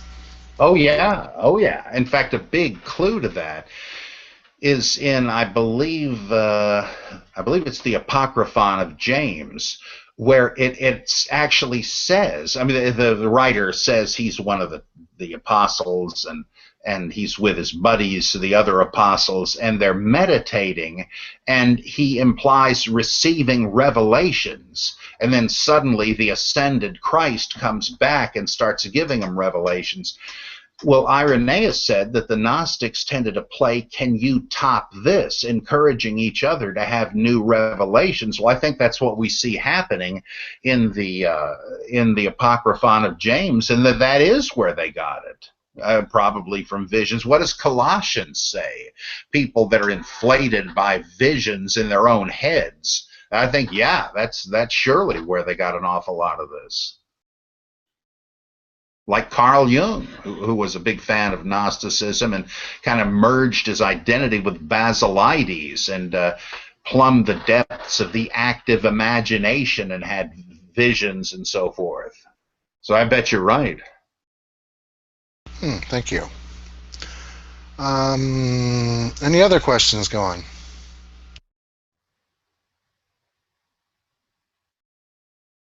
Probably everybody's asleep. I have to wake them all up. Well, I made sure I got my normal 18 hours of sleep a day. I had a kind of a long shot question. It's not really in depth, but Reuven and I are part of a weekly Torah study group, and we were going through one of the parshas, which was dealing with the end of Deuteronomy, where it's going through, this is what will happen if you don't keep the covenant and all that, keep the commandments. And there was a passage, Deuteronomy, 28:23, and I'll read it, where it says, wrong page, hold on, sorry. The sky over your head shall become bronze, and the earth under you iron. Well, in Leviticus chapter 26, verse 19, it says, so remember in Deuteronomy it says, sky shall be bronze, earth iron. Now in Leviticus chapter 29, verse 19, it says, I will also break down your pride of power. I will make your sky like iron and your earth like bronze. Now I was just curious if you knew what exactly those metaphors mean in this context, or why they would have switched the adjectives there between Leviticus and Deuteronomy, if you have any idea what's going on with those passages. Well, I think both of them mean forget about rain and forget about fertile ground. Kind of like what Adam is told, that the ground will bring forth stones and all of that. And I think it means no rain, no crops. Why they switch them, I imagine that's just they're interchangeable. Both are metal, and they're not going to yield anything. In fact, I see a similar sort of a switcheroo with similar metaphors there, in that in Zoroastrian eschatology, after the resurrection of the wicked and the righteous, everybody will have to pass through a river of molten lead, and the evil will be purged out of you, and if you're totally evil, that's the end of you, but otherwise you're purified. And I think in the Quran it says that there'll be a rain of molten bronze or brass or whatever it is. And I think it's just interchangeable, and that the two passages in the Pentateuch are just, it could have been anything. They could have said lead. I did a sermon once about the failure of prayer, or the seeming failure of it, called Lead Heavens. And it didn't matter, what metal I mentioned. I don't know if I guess Leviticus, that passage would probably be from the priestly source, and Deuteronomy obviously from the Deuteronomic school, so that might explain why they didn't just repeat exactly the same thing, but it was just an interchangeable couple of metaphors, we could say. Another interesting little tidbit on those passages, I was reading the New Oxford Annotated Bible, and there's a footnote on that one in Deuteronomy, and they said that, well, they made a comment that a lot of the structure of the curses are structured off of Neo-Assyrian vassal treaties, and they even named one in particular, the vassal treaty, I don't know how to say this correctly, Esarhaddon? Yeah, I think that's right. Yeah, and it said there's even, in regards to the passage in Deuteronomy with the bronze and iron thing, it was saying, let's see if I can find it. This is from that treaty. May the gods make your ground like iron, just as rain does not fall from a bronze sky. So yeah, I guess that would answer exactly. They're just talking about no rain, I guess, yeah.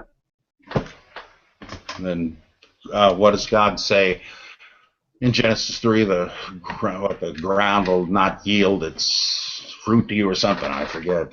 Yeah, I think that is the idea. Like Elijah stops the rain for 3 or 3.5 years.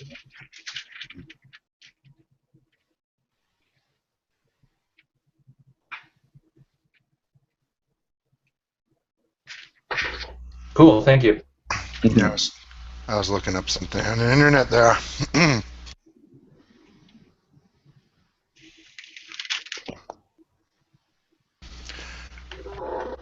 Yeah, I was trying to find Doug. David was asking about Otto Eisfeld. You bought that book, The Introduction to the Old Testament. You should have remembered that. Yeah, I have mine right here, broken in half. Oh, yeah. Well, I've got a nice solid. Yeah, this one, this doesn't have, it's not colored or labeled. I mean, he goes through all the sources, but it's not, I thought David was asking for something like where it just has the text of the Torah, and then everything's colored, something like that. Yeah, Elliot I'm trying Friedman to did find it. one of those. Eisfeld did a book, but it wasn't color coded. It was done in columns, and then I interpret that in colors. Oh, okay, but it's not the Old Testament an introduction, is it? No, I'm trying to find the actual one. It's on archive.org. I haven't found it yet. But yeah, he just goes into the theory in that book. That's why I wanted to have that one in addition to the actual thing. But I sent him a link to Friedman's Bible with Sources Revealed because you can get that print.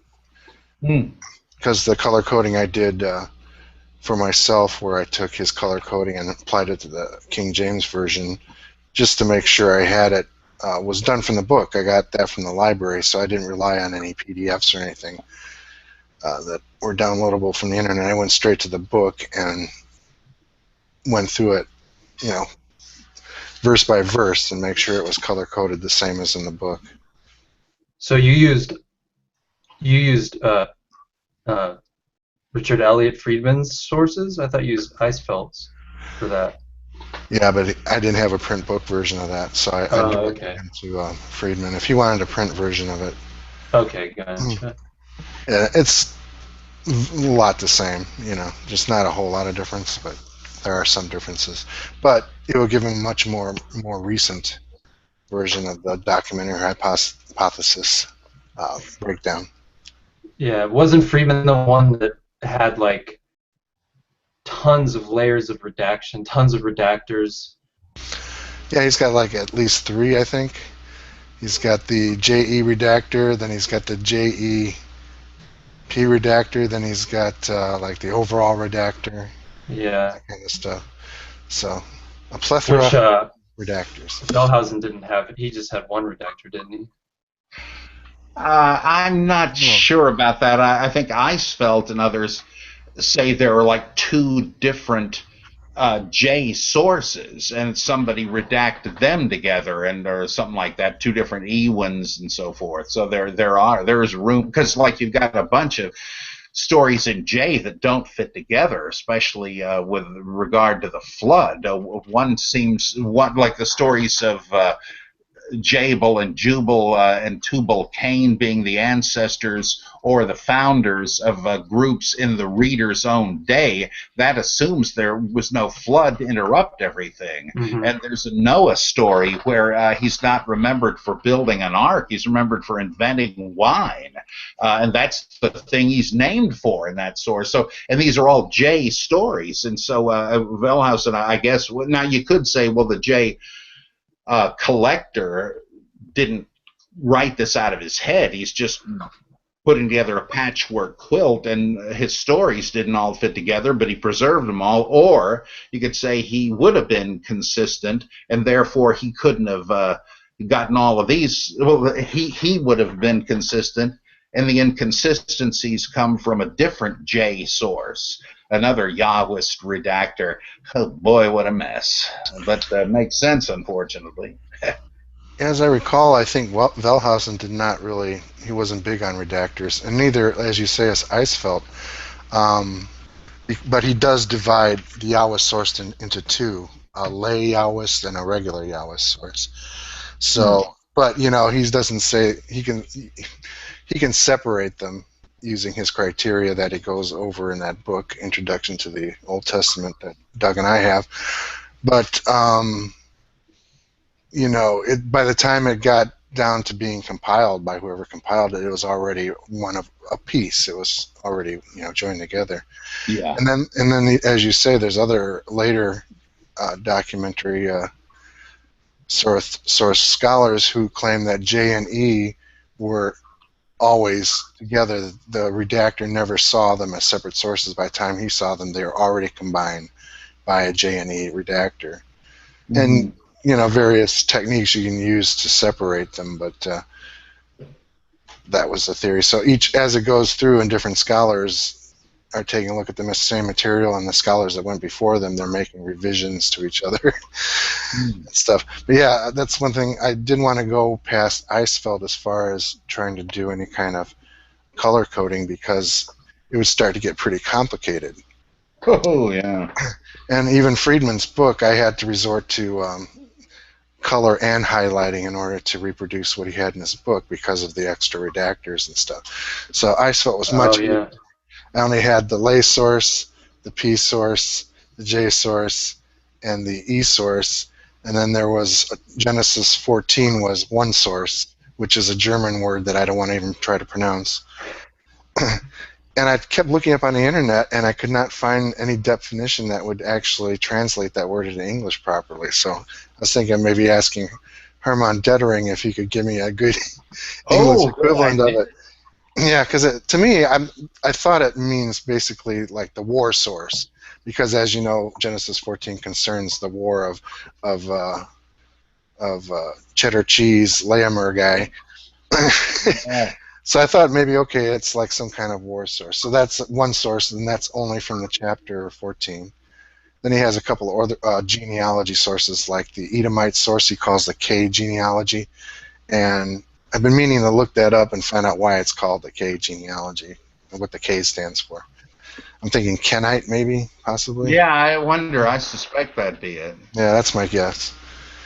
So yeah, it was a lot easier to do IceFelt than anybody else. And even though the book I'm trying to find that was written in German, you can pretty much match it up if you're familiar with Genesis text.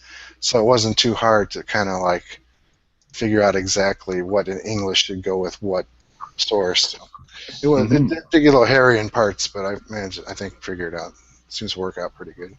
But today, Dr. Barton brought up a point in the Bible Geek listeners group, and I was looking at that section of Genesis 8 where it talks about the raven and the dove that Noah releases.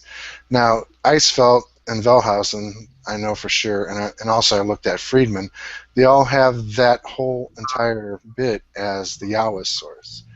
But it's clear that, you know, and I think you've even mentioned on the podcast that there's more than one story being woven together, even within the J source. There's the story of Noah releasing the raven, and then Noah releasing the dove. So there you can see a separation of possible Yahweh sources, but none of these source critics have deemed it necessary to split them into any further sources, you know. Well, on the other hand, that would make sense as part of the same narrative to kind of fill in the, to make you feel the waiting of Noah for the waters to subside. Well, let's launch bird number one. Oh, not yet. And then bird number two, okay, we got something now. So that doesn't seem a redundancy to me. It's just showing how, yeah, they had to wait and wait. Well, that's interesting because when I was reading the text, it says that the raven was released, and he flew to and fro until the waters were abated from the earth. So that seems to me like a completely encapsulated event. Okay, he released it, it's flying around, but didn't actually have a place to rest its little feet until the land was dry enough. But we're going to interpolate another story where, okay, we're going to release a dove, that can't find any place to land, it comes back, it releases it again, finds a branch, comes back, releases it a third time, and it doesn't come back. So what I'm looking at is, okay, from the point of view, the reason these stories integrate so well is because they're telling the same exact story. Mm-hmm.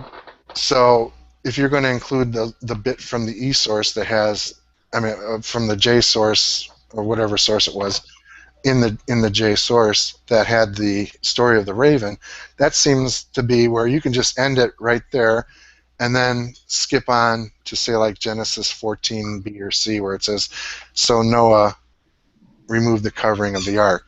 So say like that source just skipped the entire dove part, and that was just inserted in because it was a little bit more, it expanded more on that theme, although in a sense it overlaps.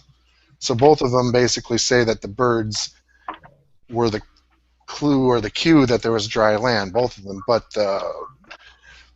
whatever source the Yahweh put in there about the dove was a little bit less, was more wordy, let's say, much more memorable story, right? Because you probably didn't even notice that it said that the raven, because Dr. Barton seemed to think that the raven died because, okay, it didn't come back. There was no place to land. It must have died and fallen into the ocean or something. What else would have happened to it? But it seems to me it's just saying quite clearly that the raven flew around until it found dry land. Yeah, but didn't come back, so Noah doesn't know. Though, what's the point of mentioning this if that's the case? So that would imply perhaps that the raven was part of a separate story, and that the dove, which appears 3 times, I mean that's a classic formal feature, and that maybe this is he just cut off the original conclusion of the dove finally coming back. That I never thought of that. That makes sense. Well, what about because narratively it comes to exactly the same conclusion. Eventually, neither bird returns. Right. That's Noah's signal. Right. So it's just that instead of editing his sources and removing stuff out, the Yahwist included both. Yeah. Right. Makes sense. What about in the Epic of Gilgamesh, though, where the same type of thing happens, where he releases, I think, 3 birds. Gilgamesh releases 3 birds. The first 2 don't find land. And finally, he releases the last one. It finds land. Couldn't that just be reflective of that, since so much is obviously connected to the Noah story? I mean, couldn't the person that wrote that J part of the Noah story could have just been obviously grabbing from the Epic of Gilgamesh the multiple birds being released story rather than having 2 separate sources? I don't know. It seems like a toss-up, I guess.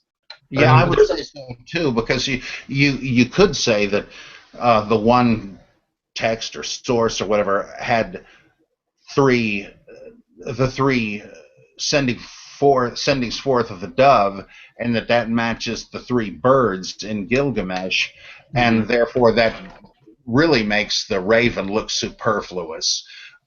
True. But the fact that it's different birds, that kind of would fit Gilgamesh too. It is hard to decide.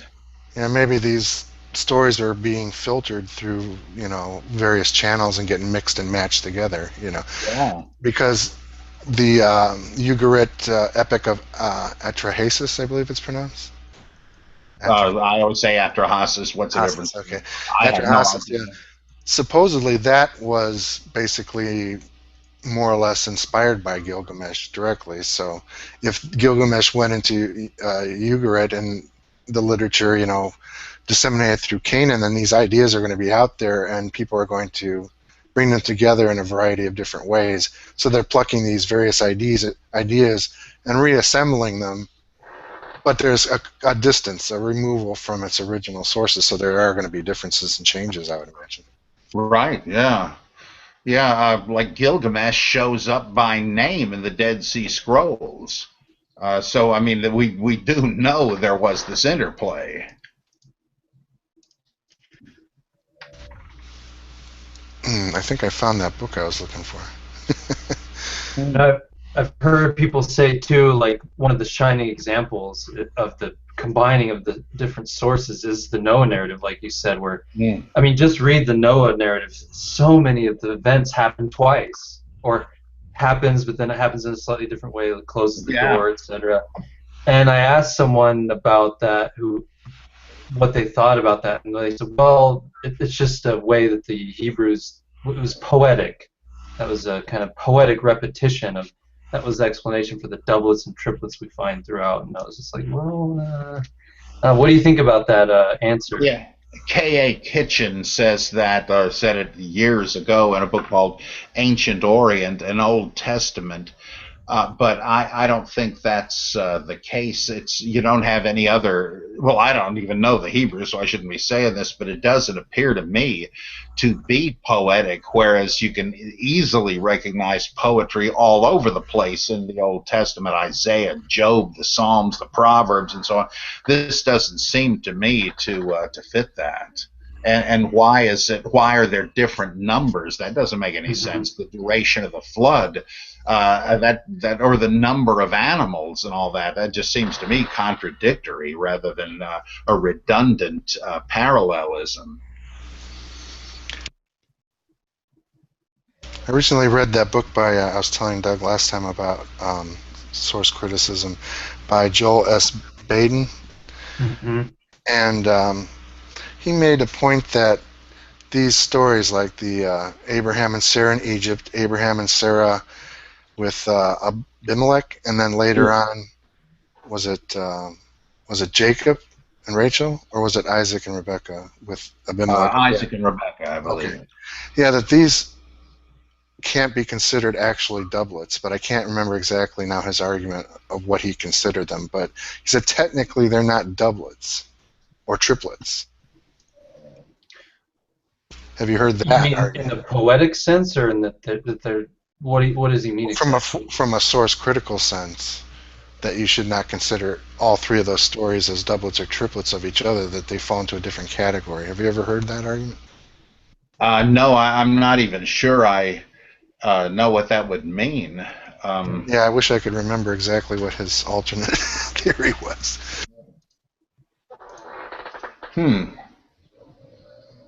What's this book you got up there, The Life of Jesus in the Light of the Higher Criticism? Oh, I can't go back because it's like a screen show that I can't reverse or anything. Yes, okay, I'll try to remember the title and look it up.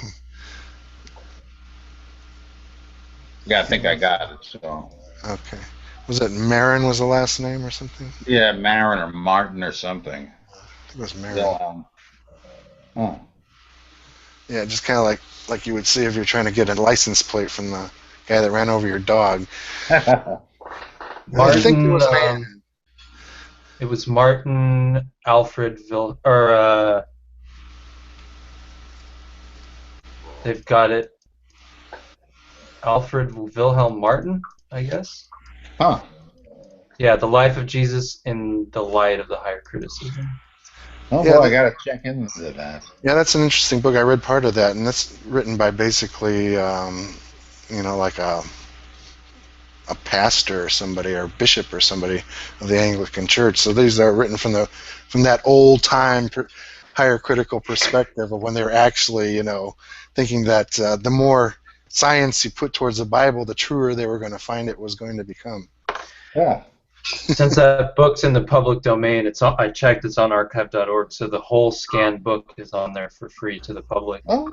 Yeah, that's where I think I downloaded. I put a link in the chat to it there.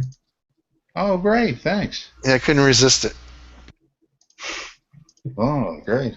Lord, send the old-time critics, the Pentateuchal critics, that sources be discovered and redactors identified. Hallelujah. Hey, Doug, did you ever go to Brother John that had the karaoke nights, or was that somebody else? I know nothing about that. Hangouts? Okay. No. Karaoke hangout, huh? Yeah, I didn't have the guts to even find out what that was about. Yeah, I don't know if I want to join that. I was going to ask, one of the books you'd recommended was the Bultmann book, Commentary on the Gospel of John, but given that that's out of print and so expensive, would you recommend an alternative? Seemed like some people were saying that the Raymond E. Brown commentary was pretty good, but I want to know if you had an alternative that you thought was kind of up to snuff, essentially, compared to the commentary by Bultmann on that gospel. Well, anything by Brown is certainly filled with good information. I would also think C.H. Dodd's interpretation of the fourth gospel is really great and has a lot of history of religions information, like showing, boy, the Gospel of John is a whole lot like the Hermetica in these passages, a whole lot like Gnosticism here. It's really great. And another book, the twin of that, I guess, from him would be Historical Tradition in the Fourth Gospel, where he takes a different approach from Bultmann, who thought that John was based on at least two of the synoptics, heavily rewritten. Dodd thinks that no, it's all oral tradition put together in a different way, and both of them are fascinating cases. But maybe the closest to Bultmann would be Ernst Henken, Haenchen,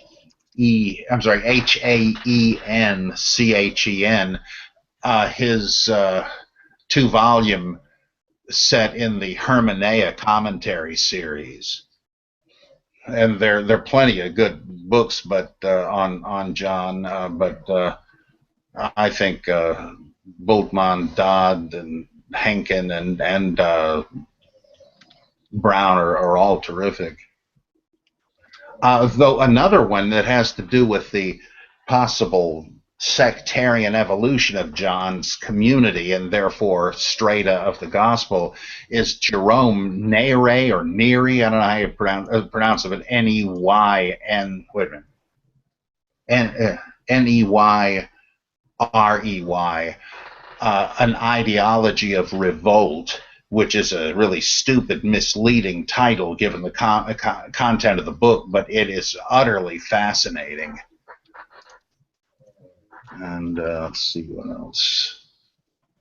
And Robert Fortna's The Gospel of Signs is a classic, where he zeroes in on the signs source. That's out of print. You can possibly still find it, but he did a souped-up edition. Boy, I don't have it anymore, and I can't think of the title of it, but it'd be under Robert, I think, T. Fortna, F-O-R-T-N-A. But the old one's good enough for me. It's really fascinating with the realized eschatology and the implications of the sign source and so on. Well, where do you come down between Bultmann and Dodd as far as whether it's a rewriting of two of the synoptics or just a collection of oral sayings put together, or I'm sorry, oral tradition? I tend to think Bultmann was right, but I put it in that kind of vague way because Dodd is so brilliant in his argument. There are just a number of things in the Gospel of John that make the most sense to me as a criticism of the actual texts. For instance, the passage on the way to Golgotha, Jesus carries his own cross. That sure sounds to me as if he flinched at Jesus not carrying the cross in Gospels in which he says you got to take up your cross and follow him, or even more, the thing where Jesus does not try to back out of the crucifixion. I think in chapter 12 where he says, oh, wait a minute, just grab the text. I mean, this really sounds like a criticism.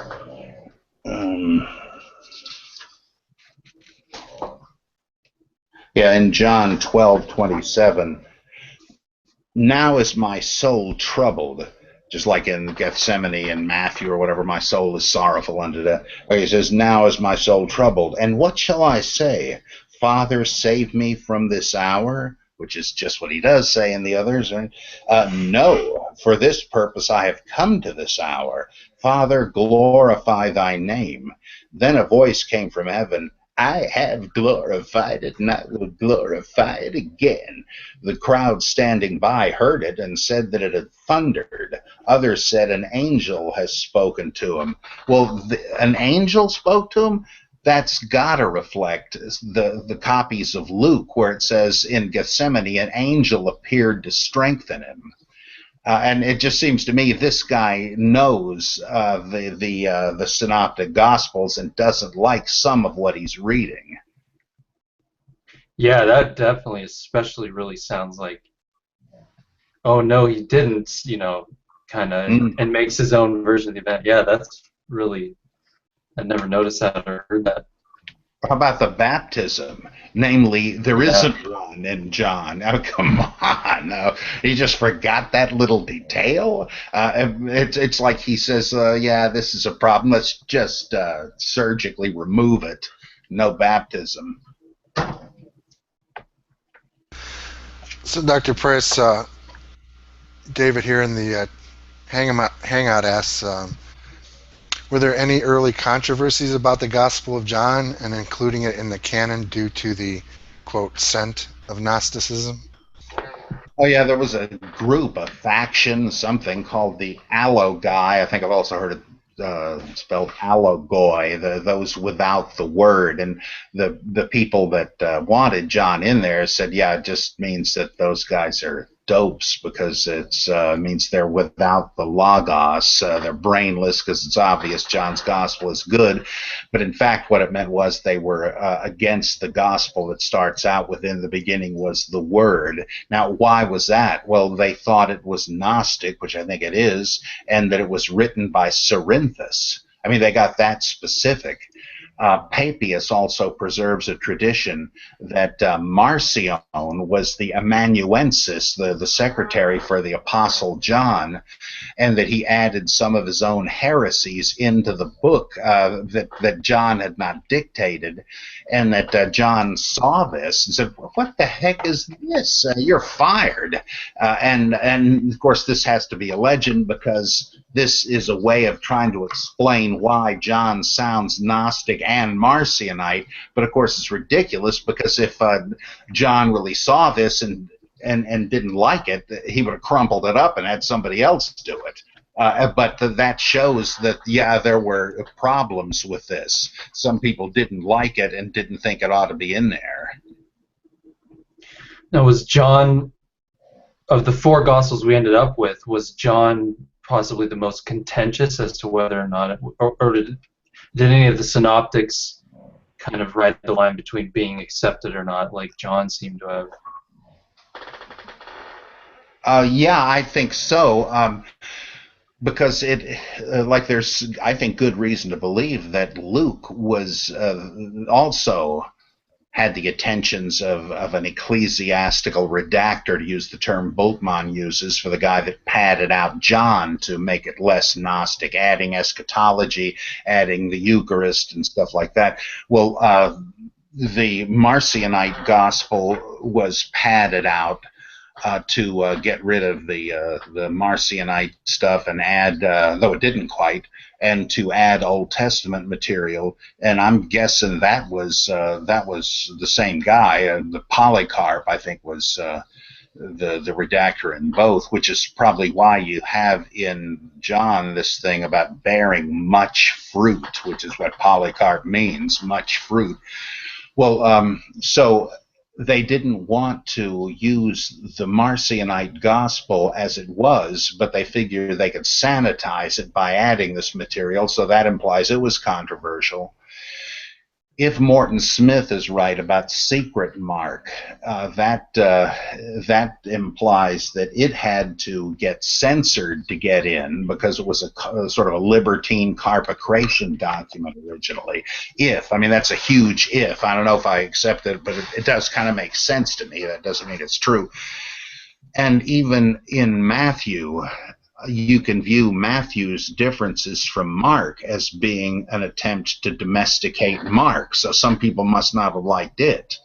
And they interpreted the thing in Mark 7 where he says it's what goes out of a man's mouth, not what comes into it, that renders him unclean. And then it says, thus he declared all foods clean. Well, it might not be best to translate it that way, though that's a legitimate translation.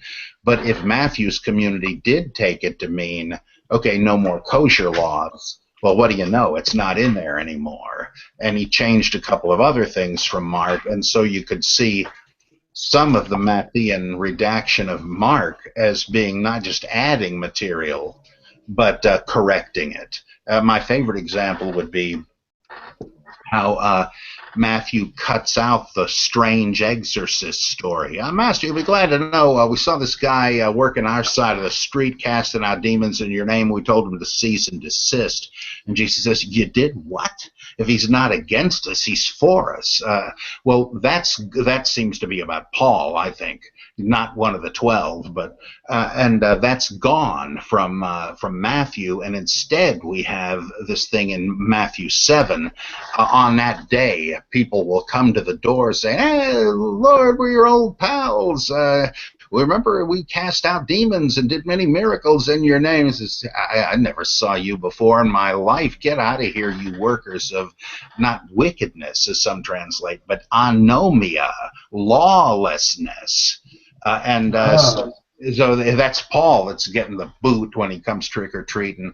And that's why so this is anti-Marcionite, and that's why you have this statement at the beginning of the Sermon on the Mount: don't think that I came to abolish the law and the prophets. Rather, I came to fulfill them, and anyone who goes around teaching you to relax the least of these commandments, he'll be least in the kingdom of heaven, but whoever says to obey them, he'll be greatest in the kingdom of heaven.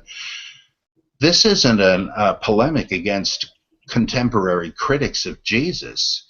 The point is, there are Christians saying, you know what Jesus' mission was? Jesus came to abolish the law. This is a Christian claim about Jesus. It's just what we read in Romans and Colossians. And so he's saying, don't believe the Christian teaching about Jesus and the law to this effect. That sounds to me like Polycarp again, the anti-Marcionite influence. Mark has almost overtly Marcionite elements, the hatred of the 12 and stuff like that. And so Matthew could be understood as correcting Mark. So all of them had controversial elements and had to be refitted to make it into the canon.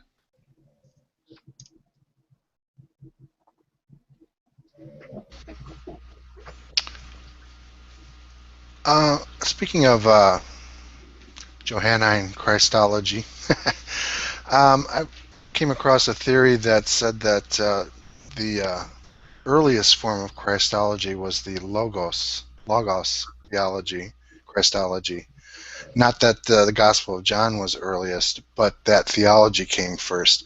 And that kind of reminded me of the idea that Christianity started with a high Christology, say like in Paul's letters, and then it went to a lower and then reascended back to a higher at the Johannine level. Is it possible that things like the Johannine community were like some of the first to have that kind of Christology earlier than everyone else? Yeah, in fact, Gordon, I think it's L. Gordon Rylands, wrote about this and said that Christianity, which he took to be like the mythic Jesus, the God that never visited Earth, he said this seems to have emerged from Philonic and other allegorizing, Hellenized Jewish philosophy.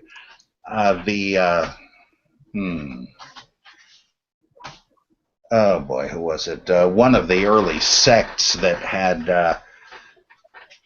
talked about the Son of Man, and oh boy, I can't think of it, the name of the group. But he says there is evidence of this kind of philosophical allegorizing Judaism. Philo already comes close to this by talking about, like Carrier says, a heavenly Joshua, the Logos as being the heavenly high priest, being the heavenly Adam and the Son of God. And I mean, it's like you got Paul, John, and Hebrews borrowing from Philo, or at least drawing from the same well of this kind of mystical allegorizing Judaism. And Rylands and others thought that Christianity began in Alexandria and was just a minute, Kitty. No, I got a mischievous cat here. Just a minute. Intermission. Yeah, my cat's really in a feisty mood. No, He keeps jumping up here and typing.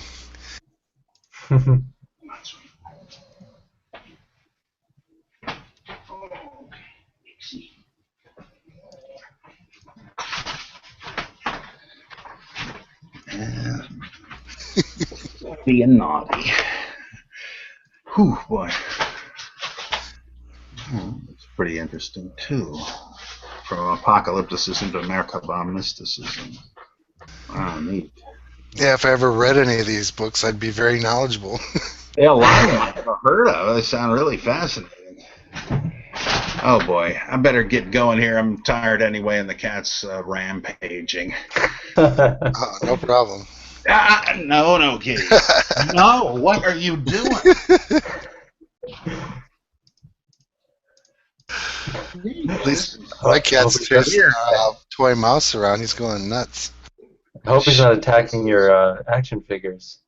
Yeah, well, she knows not to do that, but she would knock a bunch of stuff off if she hopped up on the top of that bookcase. She's usually pretty good about this stuff.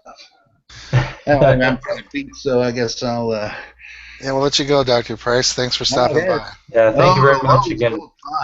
Yeah, great fun. Thanks for having me. We'll do this again next month, I guess. Oh, yeah, hope so. Oh, yeah. Good night. Good night. Bye. Yeah, I did have one more question for him, a real quick one. I don't know, does anybody recall I was watching some videos by Richard Carrier, and he was talking about the Gospel of Mark. And I know that Dr. Price has said that the Gospel of Matthew, one of its primary functions, I guess you would say, was that it was a missionary manual to help missionaries in their conversion work. But Carrier was speaking of Mark in the same way, saying that Mark's Gospel was a missionary manual. And I'm wondering, is he just making a mistake there, or can both of them be seen in that light? Yeah, I guess they both could be. I mean, it seems like all the Gospels are written for the purpose of confirming Christian faith and giving, you know. Yeah, because there's some features in Matthew that Dr. Price is pointing out specifically that would be good for missionary work. Mm-hmm. Some of the things that don't occur in Mark, so that's why I was kind of like in a conundrum over that. Yeah. You're saying that maybe Carrier just had a typo there, possibly? Yeah, or brain fart or something. Yeah. Yeah, who knows? Yeah, because with listening to a lot of Carrier recently, and there was one other thing that he mentioned. Then Dr. Price said the same thing in the podcast, and that was that the speeches in mainly in Acts, that there are fossils of actual cynic sage type dudes wandering around, that some of their what they said was somehow collected and became the basis for some Lucan speeches in Acts.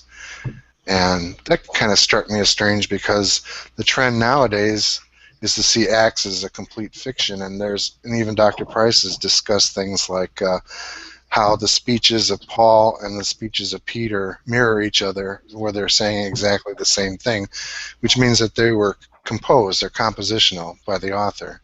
So if that's the case, why do you even need any kind of authentic preacher traditions going into any of the speeches recorded in Acts? So I'm just wondering about that. I mean, aren't those two views kind of like contradictory? I guess, yeah, seems like it. Save it for next time. Yeah. Or send it into the podcast, I guess. Yeah, I think I mentioned I was sitting on, it was recorded on the 22nd, the latest podcast. I just didn't have time to get around to putting it on Ustream. But it's been in the Dropbox, so Serjan Jovanovic could have already put it up on the RSS feed. I don't know if he did or not. But he was asking me a couple other questions, so he should have been aware that maybe there was something in there to put up. So maybe he will, or maybe it's already up. I haven't checked.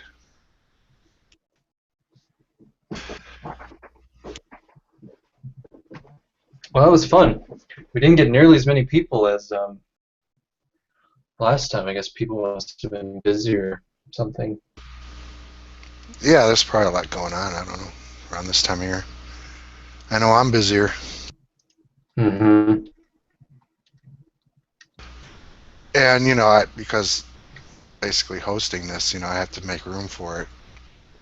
Other Yeah. people don't, they could just either be there or not, depending on their Exactly, yeah.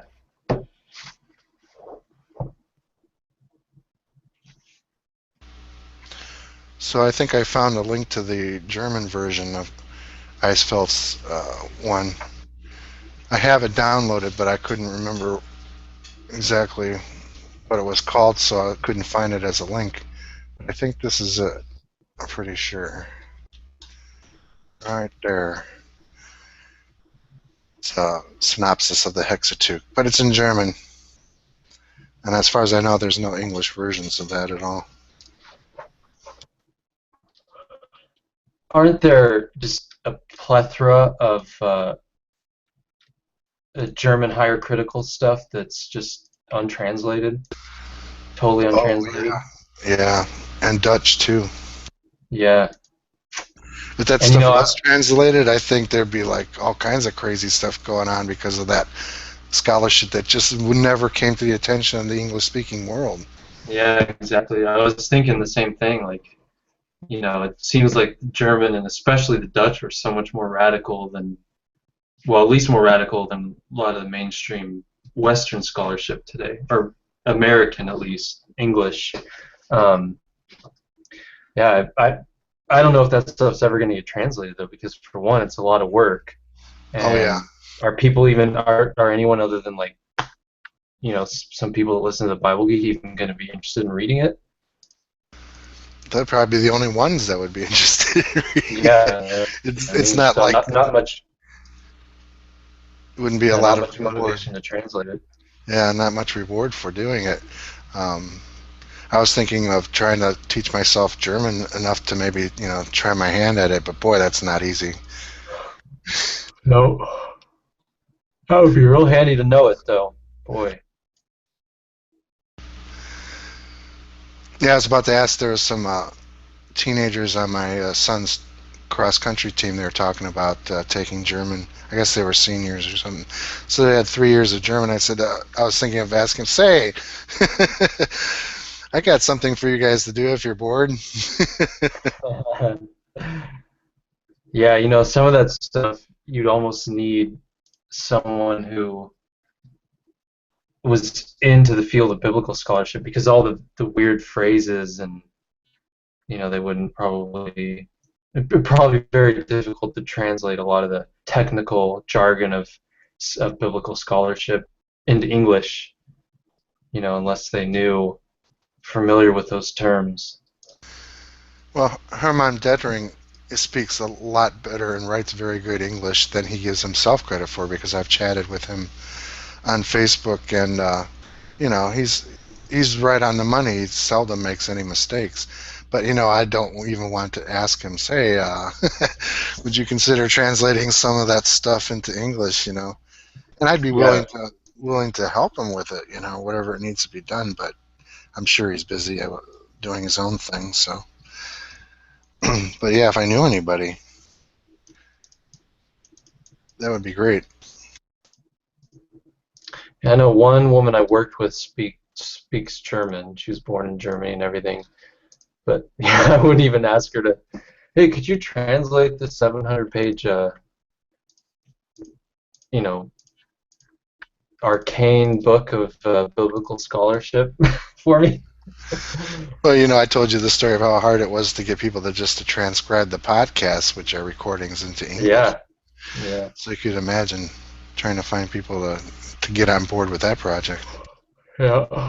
Well, we just need Google to develop some near perfect translation software, and then, so right now it's absolutely horrible.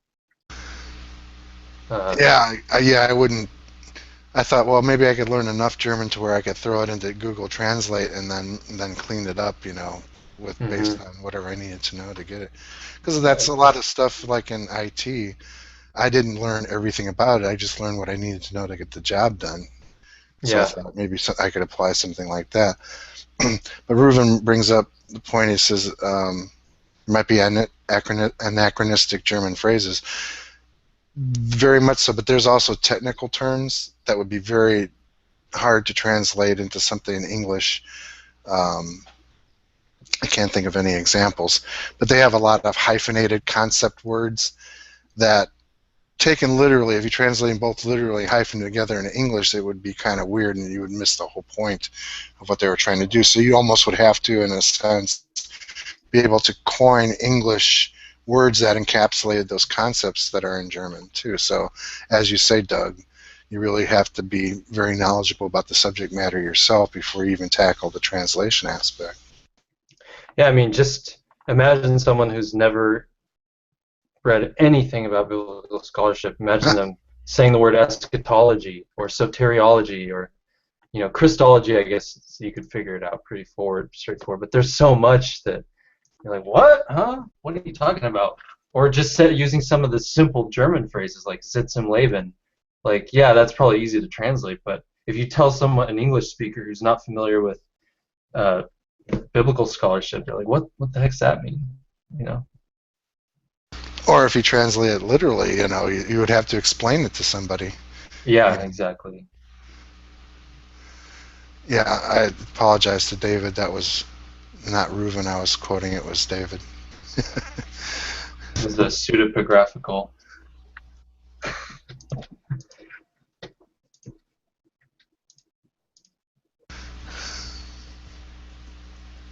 Don't even try to read Hegel or Heidegger in German. Although I've read some really good translations of Heidegger. He was one of my favorite philosophers, especially when he started to talk about the pre-Socratics, and I was like, whoa, this is really cool stuff. Not every translation was really good, but a lot of them were really good. I felt that they understood it, and so did I.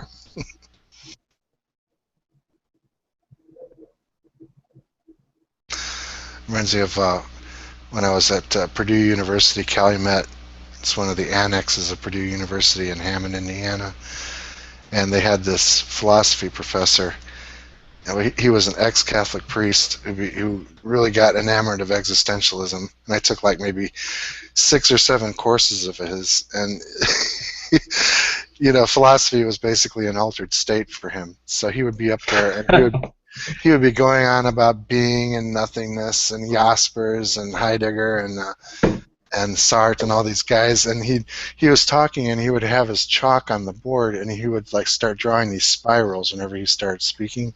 So if you looked at his board at the end of class, there was regular words and stuff like that, but there was all over the place were these spirals, and he would just sit there and just like stare up at the ceiling and go on, and while he was doing it, he would draw these spiral shapes on the chalkboard. It was really something to see. I wonder if he did a lot of LSD in his early days. He didn't seem like the type. He seemed pretty conservative, but I think that a lot of things can evoke that kind of stuff. Swinging on a swing can put you in an altered state. Things like that. Something similar to that. I like that. It just passed already, but you had the cover of the commentary up there with Thomas feeling the spear wound. Yeah, but it never says he actually did, which is kind of... Yeah. You see all that art, and that's not the only one. I've seen another one, where he's probing it. It doesn't say that. Get my finger in there. Oh, it feels real enough. To me, it doesn't even imply that he did. It's like he went from doubting, here, check out the wounds, go ahead. No, don't have to. I probably would have said the same thing. No, thanks. I believe. I'm cool now.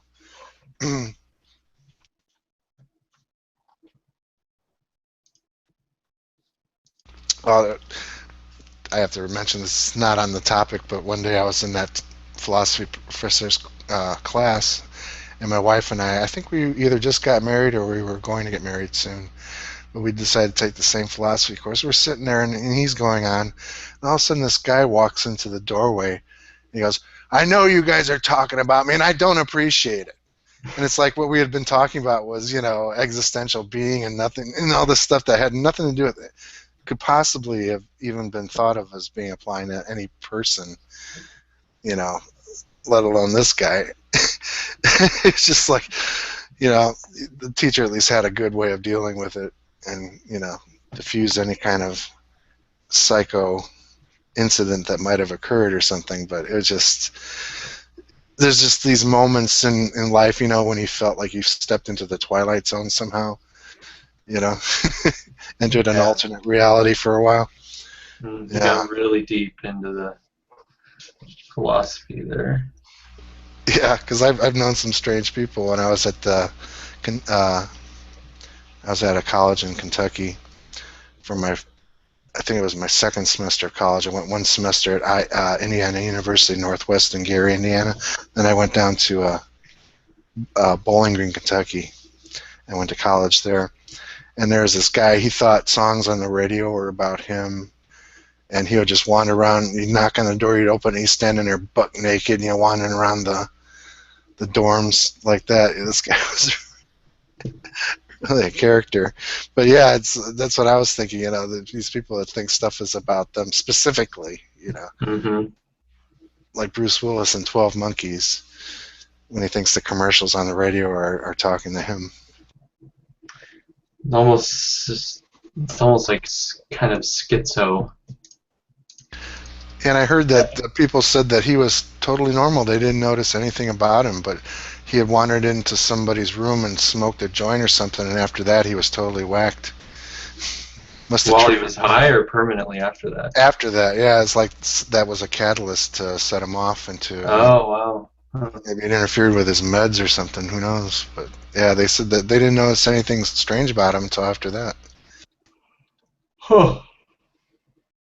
But he sure liked me, man, and I used to hide in my dorm and not answer the door. He'd be banging on it for 10 minutes straight. John, you in there? Shh. I tell my roommate, shh, let's be quiet. Eventually he'd go away, but it took a while.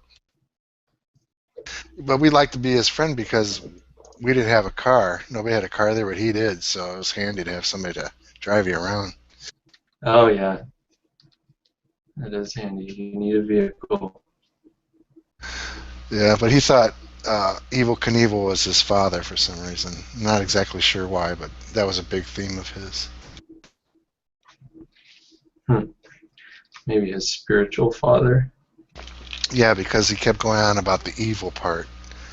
And I thought maybe he had some kind of father issues where, maybe abuse or something. So, evil father, Evel Knievel, some kind of, association there somehow. But he seemed like, he seemed totally harmless. He never seemed violent or anything. Just really off.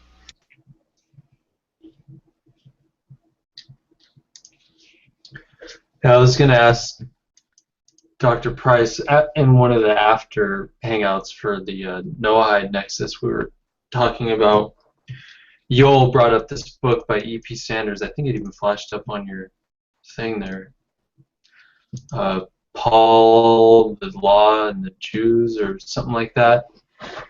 And I guess N.T. Wright wrote a book too, and this is all part of something called the New Perspective on Paul, where I guess a lot of Protestant scholars are kind of refiguring their interpretation of Paul's stance on works of the law and justification through faith alone, or through. And anyway, they're saying that, well, maybe Paul just meant that he was questioning observing like circumcision and the dietary laws and stuff like that, not good works in general, So anyway, I ordered that book that came up on yours a while back because of that discussion, and then I was going to read some of like Luther's writings on Paul, or Reuben recommended that I read the Institutions, so I'm guessing there's some stuff in there in regards to Paul and the law and works and all that stuff. But I wanted to see what Dr. Price thought, as far as, I know he thinks, the Simon Magus thing, but as far as like what do the writings say, or what does he think they say? Yeah, that's a good one. I was thinking of calling it quits. Sound good? Yeah. Okay. Well, I appreciate all you guys coming, and I'm sorry Dr. Price couldn't remain with us longer, and I apologize to the people that may have just come in. But it's getting late on my end, and it's probably even later for some other people. So yeah, we went like 2 hours, 20 minutes. So. Yeah, a lot longer than I even thought we were going to go with the participation. But thanks all for coming. And like Dr. Price said, he's willing to do this stuff more often. So maybe we can do it more than once a month. We'll see. Mhm. Alrighty.